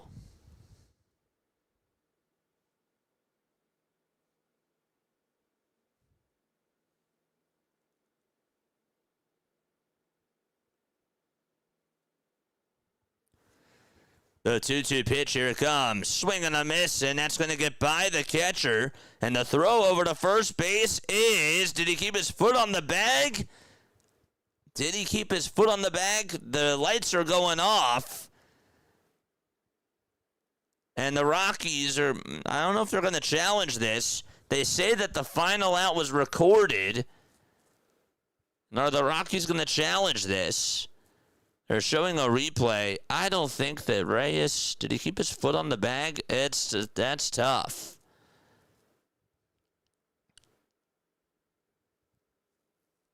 Kirkering and JT are looking over at Fan Vision, the Jumbotron, and the Rockies are going to challenge this.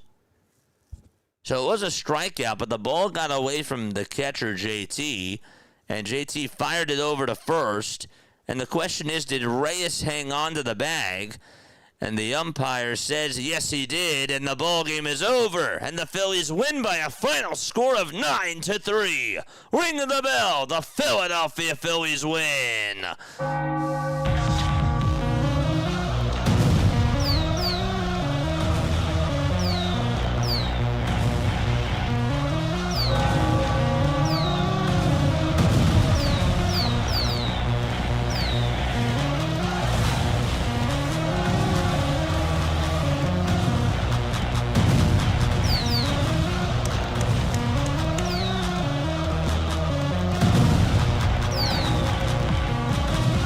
Good win.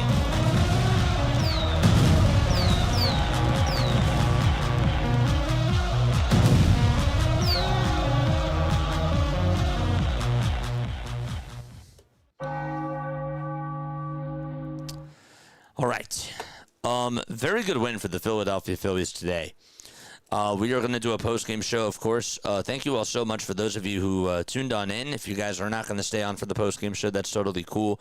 We are taking phone calls. 610-314-0844 is how you dial on into the post-game show.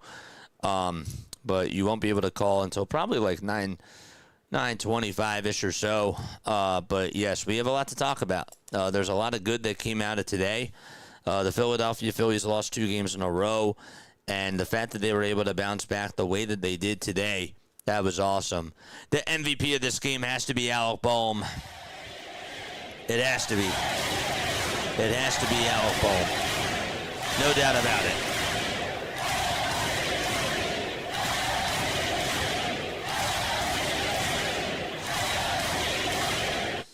You know, that's got to be a really thrilling thing for Alec Bohm because he was really struggling. And for him to just be able to not only homer twice, but also get himself a 2-run double, it's a feel-good thing. It really is. So good for him to just be able to offensively just be able to just get on base 3 times, see the ball very well against the Rockies, and do damage at the plate. That's exactly what he did. And it's got to feel really good to see him hit the ball well. So I'm very happy with what he was able to do. This game was a little bit odd because Bryce Harper left the game after the top of the first with a migraine. And we'll see what his status is going to be for tomorrow. Felix Reyes came on in, and he was the next man up. I know that he didn't get on base today, but defensively he did pretty good. Edmundo Sosa played out in left field today. Justin Crawford did not get the start, and he ended up coming on into the game later, but Sosa had the RBI single in the 3rd inning. This team, I just have to say, I know that they lost their last 2 games, but this was a game that they really needed, and I'm happy that they were able to bounce back the way that they did. Can they put up runs tomorrow against the Rockies and come out and win another series? That's really what I want to see. And I'm hoping that the answer to that question is yes. But good stuff tonight. Great things. The bullpen looks pretty good. Aaron Nola did not do well. We'll talk more about that during the postgame show. But let me know what you guys think down below. If you were to give this game a grade, which letter grade would you give the Philadelphia Phillies today? I'd really love to hear. I'd love to hear what you guys have to say.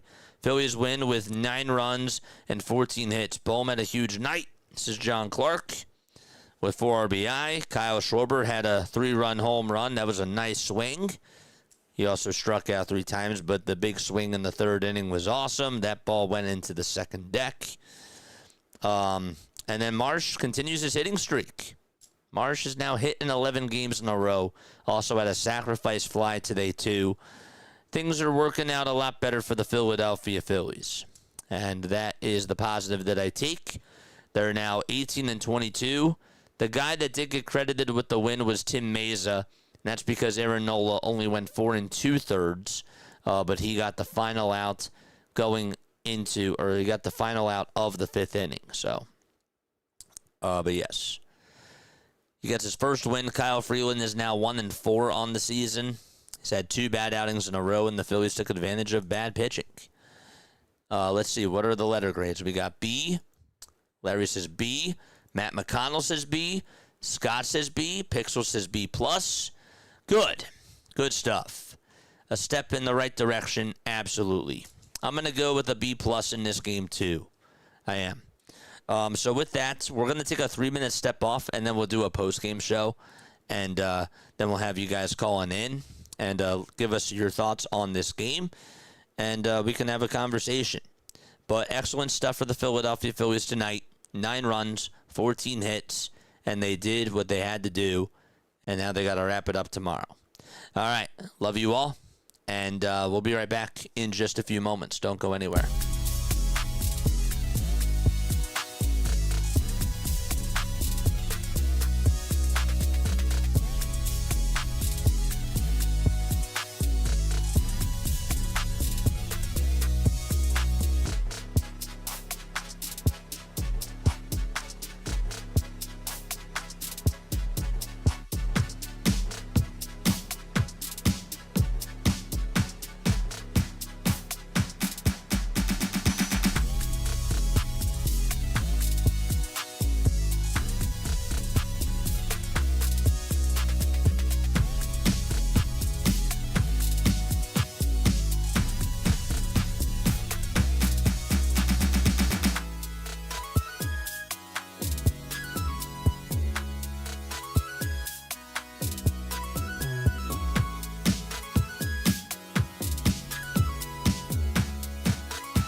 graduated from Rowan University in the spring of 2022 with a sports communication and media degree.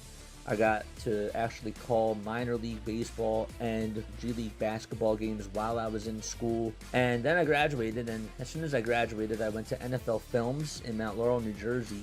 And as much as I loved that experience, I miss putting on the headsets. I decided, you know what, talk is cheap.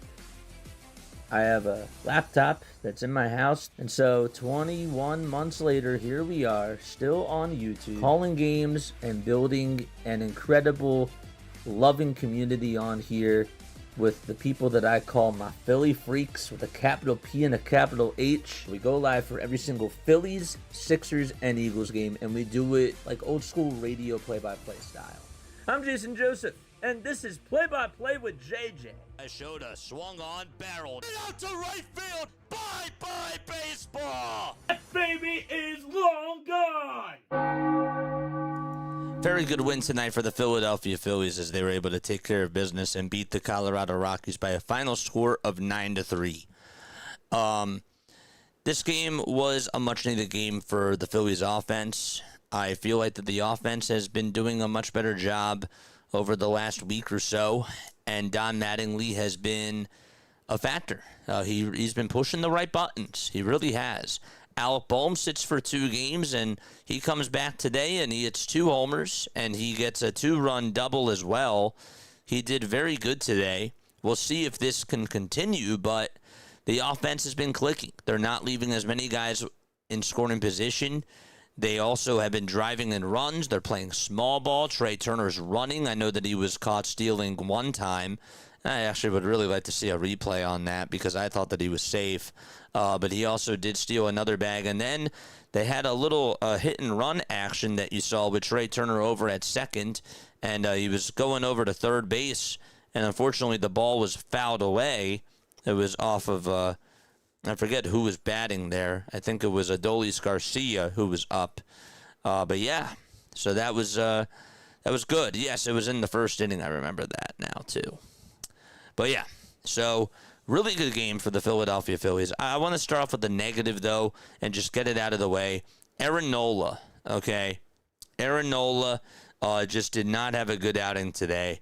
And that was disappointing because he pitched very well against the Miami Marlins. It looked like that he got his knuckle curve in the right direction. He was very good, very effective. He was painting the edges. He was getting his pitches in the right spots. Today, though, just didn't have his best stuff. He was missing with his velocity. He threw a pitch that was down the middle, down the heart and soul of the plate to Willie Castro. Castro defensively did not do well, but that was a very good swing, and that ended up being the homer that he allowed in the second. And then in the fourth inning, his pitch count was just really high. He had a very high pitch count today, and he couldn't get the final out of that fourth inning. He should have struck out, or he thought that maybe he was going to be able to strike out it was Willie Castro, but Castro ended up getting on with a walk, or McCarthy it was. It was McCarthy who ended up walking. And then Karras ended up coming up to the plate, and he had the 2-run double. But the fact that he had to deliver from the stretch and just couldn't get out of the inning there, it ended up coming back to bite him. But even before that, his pitch count was high. It was just unfortunate to see him not be able to finish the 5th inning because I thought that he could just go 5 innings, and then it would have been an okay outing, and he would have gotten the win. It just didn't work out that way. It did not work out that way at all. So, not the best stuff, but guess what? He got run support. And that's the sort of flip side to this that I want to make sure that I talk about because that is the positive. If you were to tell me that Aaron Nola had a bad outing, I'd say, well, that's not good. But did he get run support? And the answer to that question was yes. Yes, he did. He got a very good amount of protection from the offense. And in that third inning, what I really loved about that third inning overall is the way that the Phillies were able to just plan their attack. And they didn't just fully use that inning to be their only inning of run production. They got more runs. They got 1 in the 4th, 1 in the 5th, and they added on. The goal was to get Kyle Freeland out of the game and get to the bullpen And not only did they take Kyle Freeland out of the game, but they also got to the Rockies bullpen too. And that's what really made me smile. That's what really made me happy, because we've asked this team plenty of times this year to just be able to get to their opponent's bullpens. And when we say that, we don't necessarily just mean get the starter out of the game and get runs against the starter. No, add on more runs when you're facing their bullpens too. The Rockies' bullpen just has not been good this year. They don't have a good bullpen. They don't have a lot of good arms. And the Phillies were able to take advantage of that. They really did. This Rockies bullpen today, in total, ended up giving up 2 earned runs. It was just Gordon who pitched in 3 innings, and he allowed 4 hits and struck out 3 batters. So that was a big positive. They tried to squeeze the lemon out of Kyle Freeland because they didn't really want to tax their bullpen, and that's why Gordon was going to just eat up a couple of innings. So that's just how it ended up working out tonight, and it worked into the Phillies' favor. The Phillies' bullpen actually looked really good today, too, and that is another positive that I wanted to elaborate on as well. Their bullpen, when Aaron Nola, just did not have his stuff, they had his back. They went 4 1/3. They didn't allow 1 hit, chat. Not 1 hit, and not 1 walk either. And they struck out 7 batters. That's the impressive thing about it to me. When have we seen a Phillies bullpen? It's been a while since we've seen a Phillies bullpen not allow a hit when they have to pull out their pitcher when they don't go 5 innings. So the fact that that happened, I'm very impressed, and I'm very happy about that.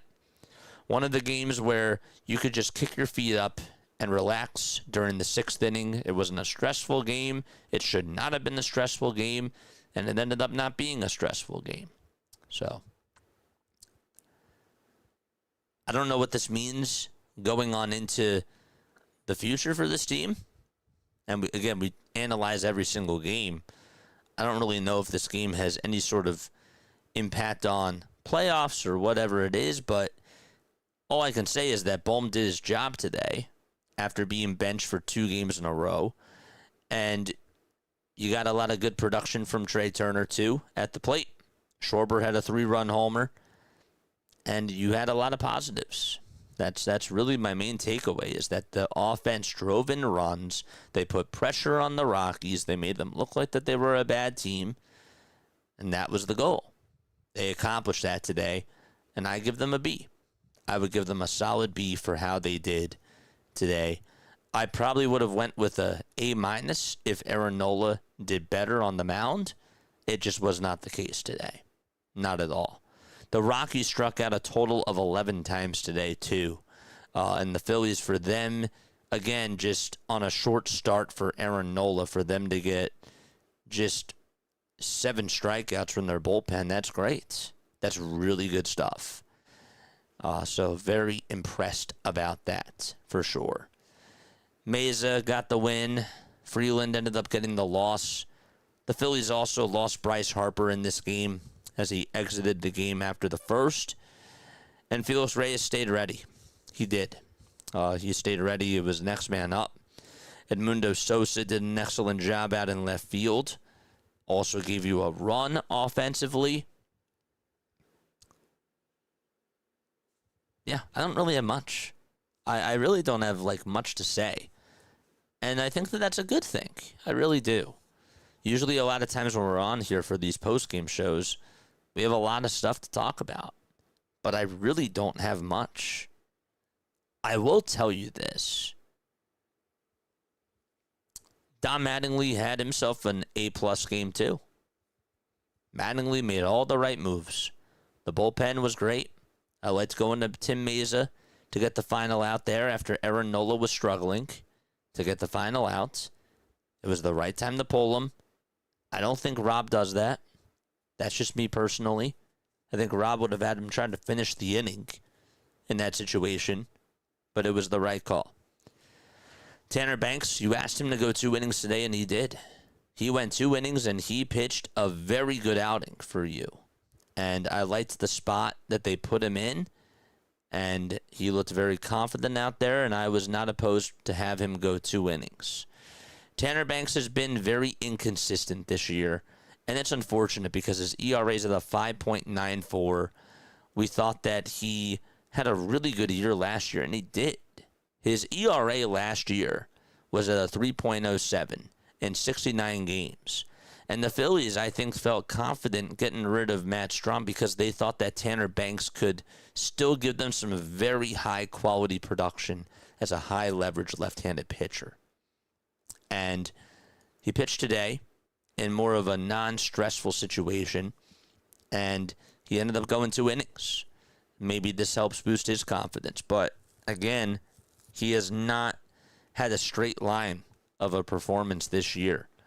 Give up 2 earned runs in his last outing and 1 in the third. And then 2 outings before that, he allowed 1 earned run and 2 hits in 1 inning. And he's pretty much over in 4, coming into today, in 4 of his last 7 outings, he's given up a run. At least 1 run in those outings. That's really not good. That's not what you paid Tanner Banks to do. You need Tanner Banks to go out there and give you a very strong inning. He's a 6th, 7th inning guy, in my opinion. Or if you have to go into extra innings and you use Orion, you use Alvarado, you use Duran, you use Brad Keller, then you go to Tanner Banks. That's just the way that I look at it, though. But he was excellent. He was excellent today, and you needed him to give you 2 innings, and he gave you 2 scoreless innings. Good stuff. But back to my point about Don Mattingly, he's pressing all the right buttons. He did an excellent job putting Edmundo Sosa out in left field today. That was a good move. Also, the fact that Crawford had the day off today, I thought was a good move too.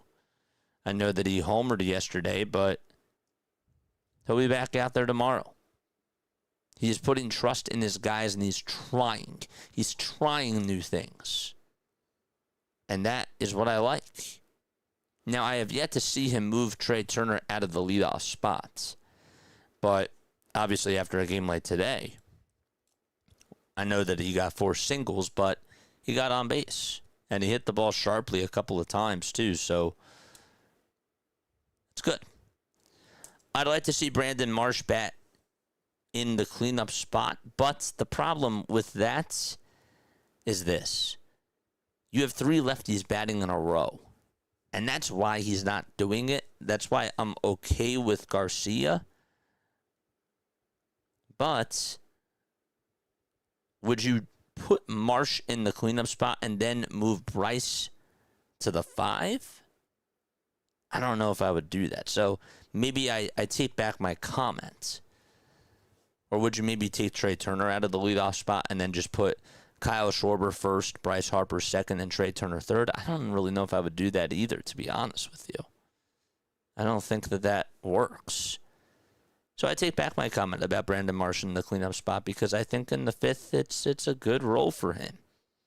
I do. Today he batted 6th. That's because Edmundo Sosa batted 5th, and I didn't think that was necessarily a bad move either. So I don't really know what else to say. Bohm gave you a lot of good production in the bottom of the order. Can he bounce out of his slump? Is this the game that we see Alec Bohm actually hit the ball better for a stretch of time? Maybe it is. But yeah, Don did a good job today. And I thought that he pressed all the right buttons. So if you guys want to call in, then you can. I'm just going to keep it short. Not really much else other than that. Good win. Get the job done tomorrow. Win 2 out of 3.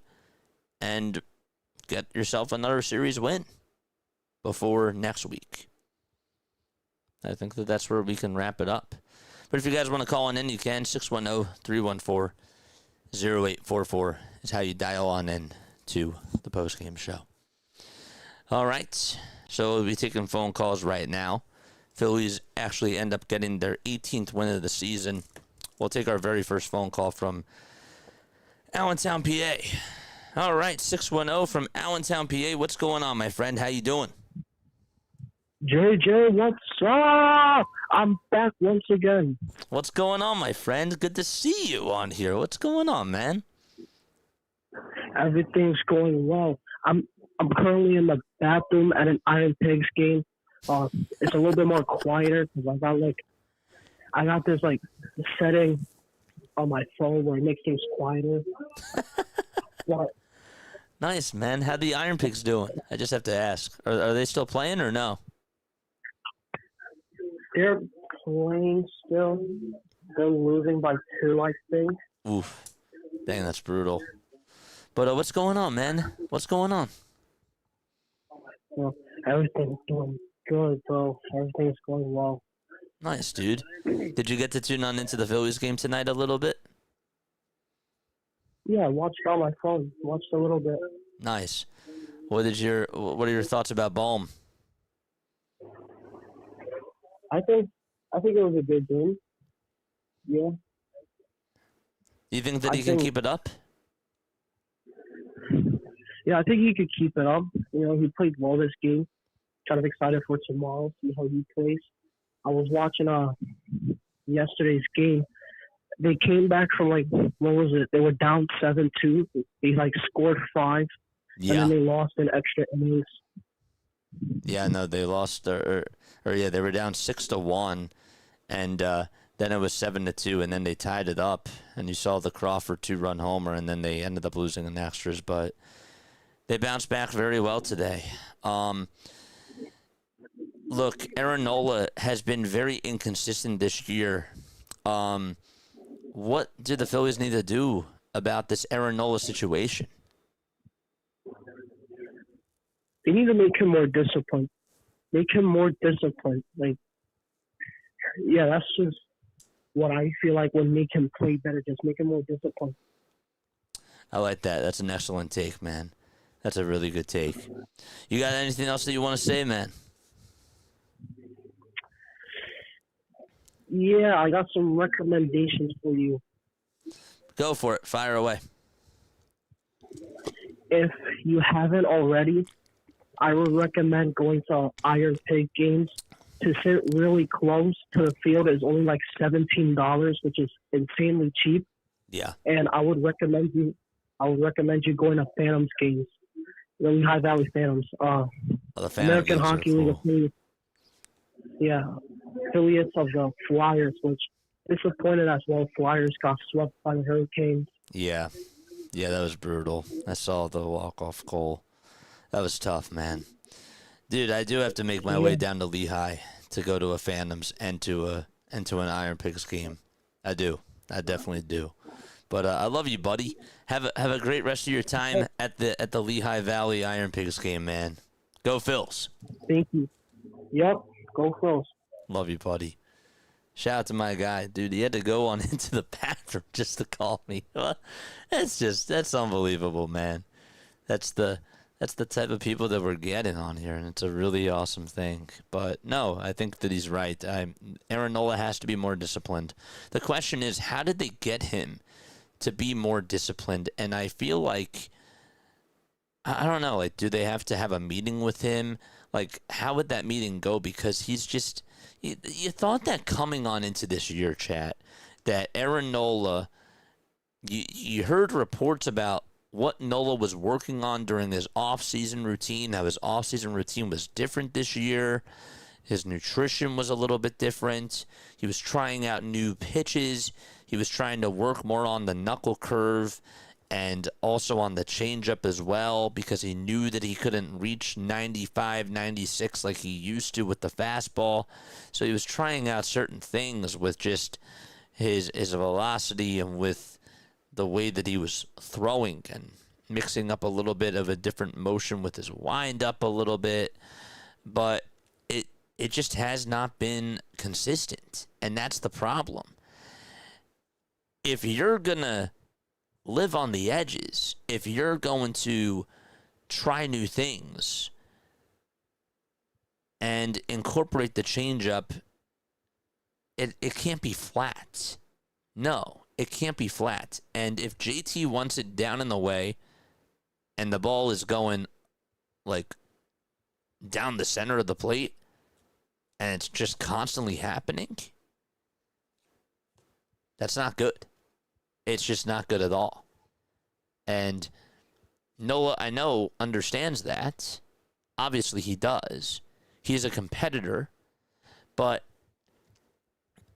how does he fix that? How does he get through this sort of adversity? Because he has not been able to figure it out. And the other problem, too, is that a lot of times when he's given up the home run balls or when he's unfolding, he's dealing with guys from the stretch again. So that part is a problem as well. That also factors on into everything. Is it mental? Is it physical? Is it a combination of both?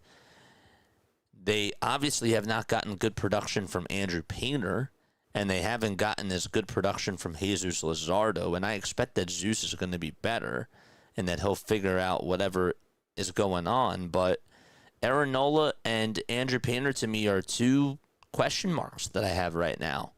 And when was the last time that we ever had question marks about the start and rotation? It's been a while. So those are my thoughts about that, but let me know what you guys think. And if you guys want to call back on in, you can, 610-314-0844. We'll read some messages, and then we'll get to some more phone calls for those of you who want to dial on in. What else do we got? Vladar will be better. As far as Phillies go, Bohm was my player of the game, and that's saying something coming from me. I have not been a big Alec Bohm fan, personally myself. We've dealt with the I hate this place. We've dealt with the not hustling over to second base in the playoffs. We've dealt with him pouting and popping up the first pitch after going 0 for his last 35 when the Phillies were in the 2024 season. And he gives away an at-bat on the very first pitch. And Thompson put him out there. And then we saw the 5 errors game that he had against the Giants. I mean, it's been a very weird experience with the Alec Bohm stuff. It just has. Then we see Alec Bohm in the beginning of 2024 be an RBI machine. It's been odd. It's been very strange. We saw him go from a very terrible defensive player over at third base to an average defensive player. And it just has not been consistent. The left side of the infield has been a problem defensively. How many times this year have I seen Alec Bohm and Trey Turner on a ground ball hit over towards that 5-6 hole nearly almost collide with each other, or Bohm can't cut off Trey Turner, and they have problems communicating with each other, like, is it your ball or is it my ball? Those types of things just have not been cleaned up, and Alec Bohm is part of the problem there, because when that's happening, obviously Trey Turner should be taking command there because he's the shortstop, but there has to be better communication. I blame part of that on the infield coach, or sorry, the defensive infield coach, Bobby Dickerson. That's partly on him, but part of that too is on Alec as well. He's a good contact hitter, but he has to drive in runs. He can't be making outs. He can't be pouting. He can't be, looking sad out there. He has to be able to just mentally lock in. I don't know. Why can't this team just see you can win with small ball just as much as trying to go yard constantly, hoping Don can get them to see that? I think he has, Doug. I do. I think that he's done a good job in that department, because somebody called on in the other day and they said that the Phillies are performing more hit and runs. And statistically speaking, it is true. They've done way more hit and runs than they've done with Rob Thompson at the head of the helm. Also, you saw Trey Turner steal a base, and Trey hasn't stolen a base. I said it before, I'll say it again. Trey, before tonight, hasn't stolen a base since middle of April. April 21st. And he also did get caught stealing tonight. But still, Trey Turner this year only has 3 steals, or 4 steals, that is. That's not a lot for him. He had 36 last year on 43 attempts. So, yeah. They are playing more small ball. They are getting into their opponent's heads a little bit more. And that part is nice. The question now becomes, can they do this against the elite teams? And we're not going to find that out for a little bit of time. Because taking a look at the schedule ahead for this baseball team, they play who?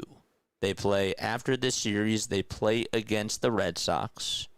From Tuesday to Thursday, they go out to Fenway. And then they play against the Pirates from Friday to Sunday. Then they're back home against Cincinnati for 3 games. And then they're still home against Cleveland.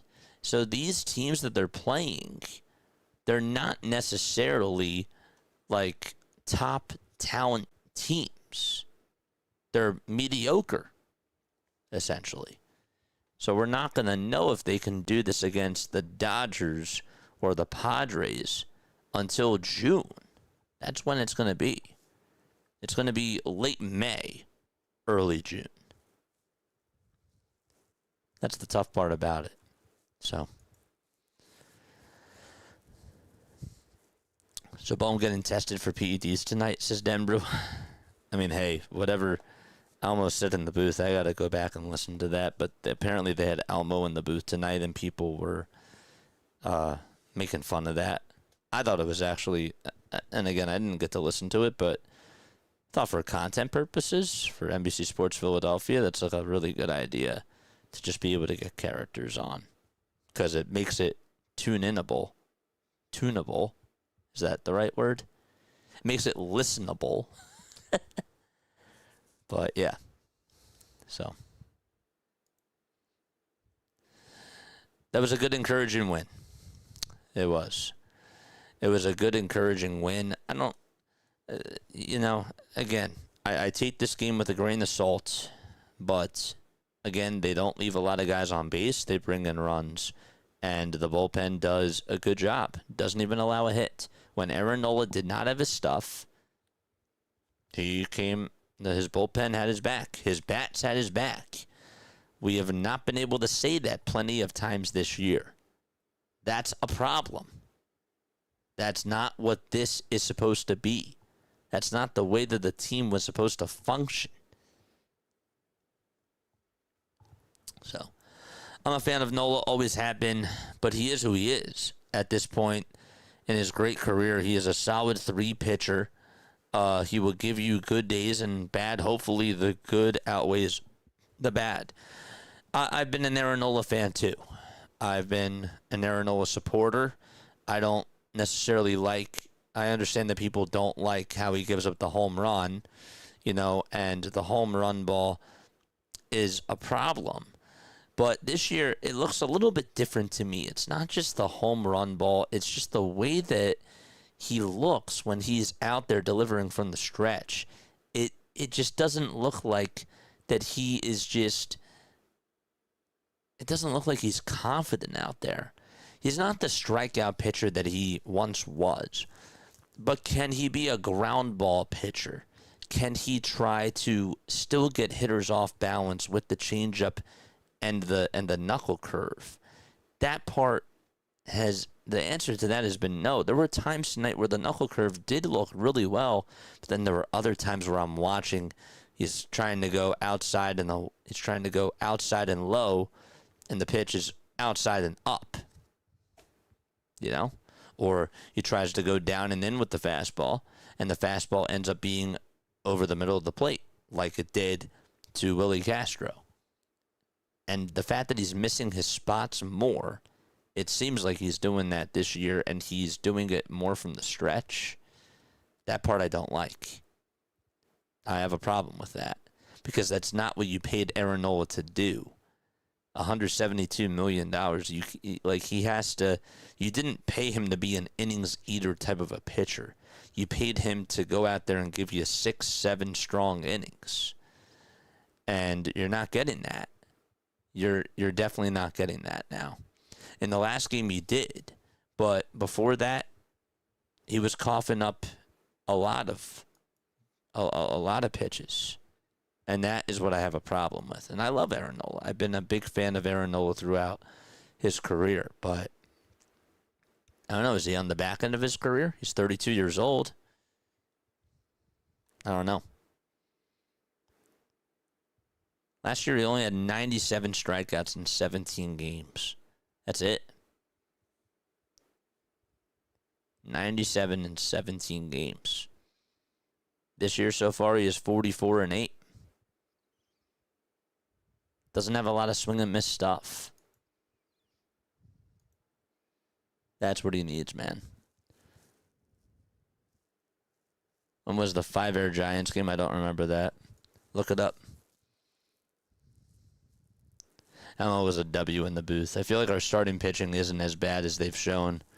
If they can perform closer to their potential, that'll be a game changer. Yeah, I agree with that. I think that's a good point. Alec Bohm, 5-error game. I think on the Matt Chapman, who had 5 errors against the Phillies. Alec Bohm, maybe it was a 4-error game. 5-error game versus Giants. Pretty sure it was Bohm. He had a 2-error game against the Giants. Yeah, Bohm committed 2 errors in the field and had a ball ruled a double that could have been a 3rd error, leading to 3 runs. That was in May of 2024. That was the game that I was thinking of. It was originally, yeah. Sorry, I didn't mean to say 5. I meant to say 3. But anyhow, there is a difference. But the bottom line is that he has not been good defensively and has not been consistent defensively.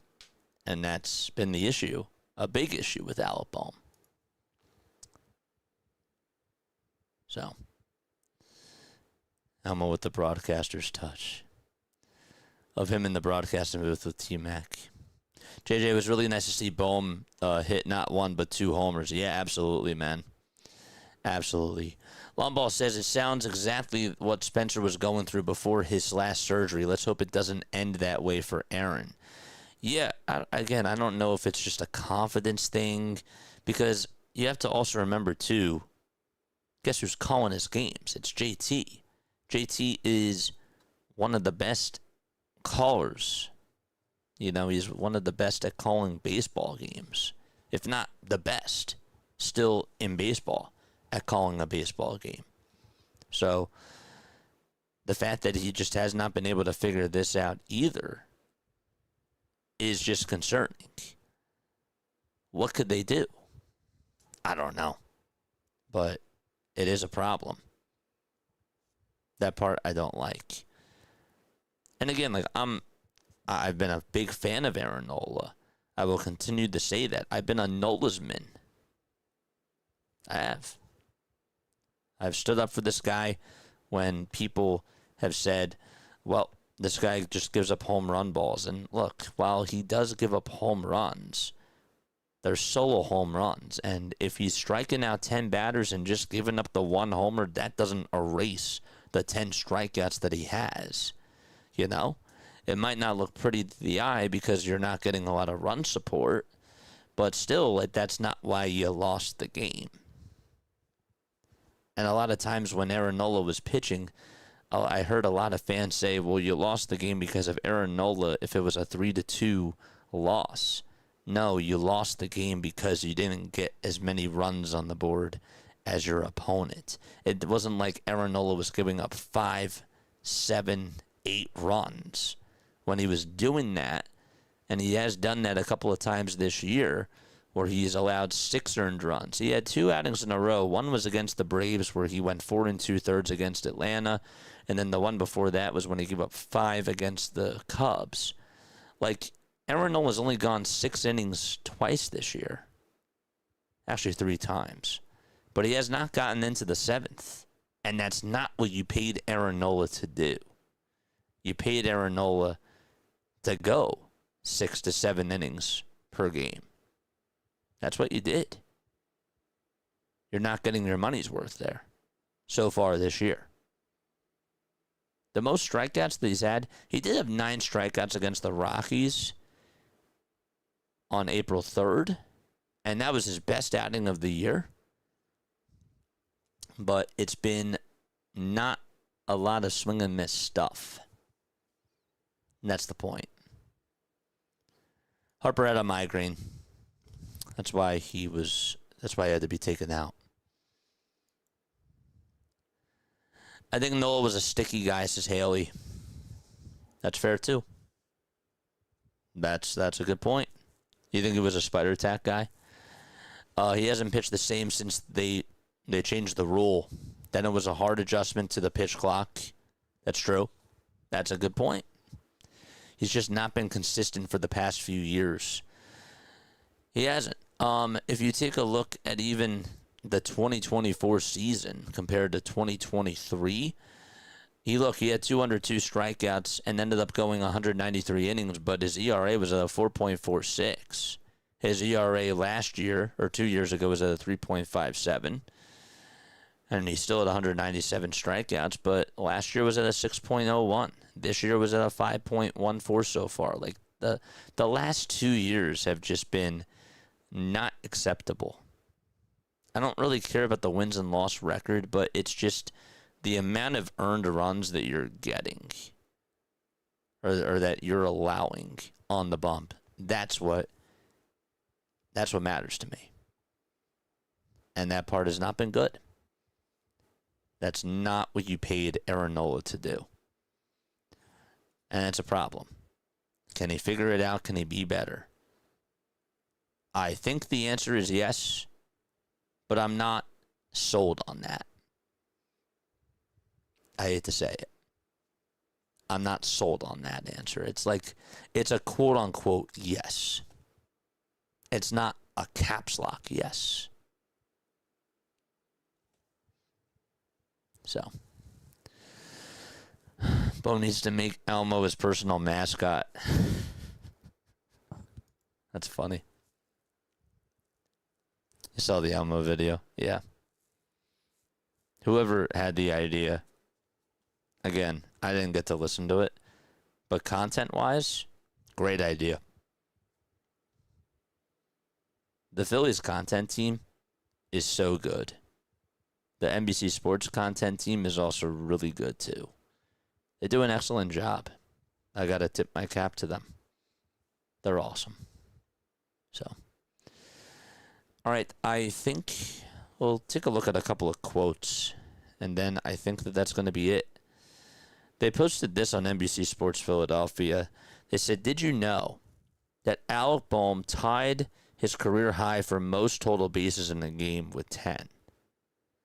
Most hits in a game, 3, since September 21st of 2025. He has not had a 3-hit game since September of last year. I didn't realize it's been that long. That was also his 5th career multi-homer game. His first 4 RBI game since June 11th of last year. And that was a career high for most extra base hits in a single game. He had 3 extra base hits. So, oh look, Manny Machado with his 200th home run. He was going through a really bad slump for the Padres. Huh. Interesting.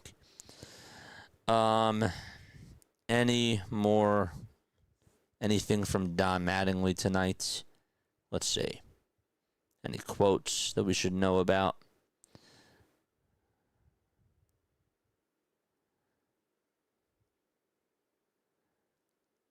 This is what Don Mattingly said last night on JT, not bunting in the 10th. He said, "For me, it's hard to ask a guy to do something that he doesn't really do." But tonight he said, with his analysis on today's high-scoring win, good a little bounce-back game for us, he said.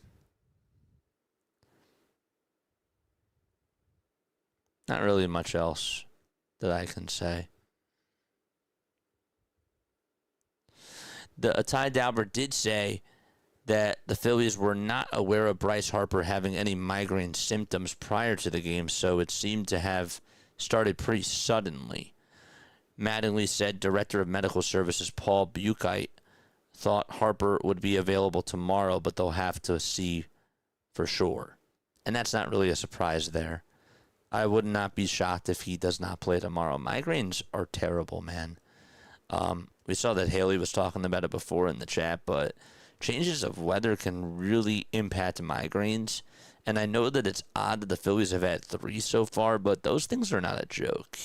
They really aren't. I've had them, especially now that I've been streaming more. I've been getting some more migraines too, because looking at blue light does not help. But those things are bad, man. They're not fun. But yeah, I guess that is it. I don't really see anything else. Don't see anything else. Tom Mattingly should bench Bohm more often.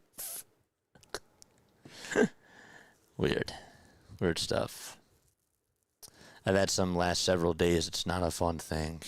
It's not fun. Alma was there promoting a Reverse the Stigma event for mental health. Was he really? Wow, I'll have to check it out. That's so cool.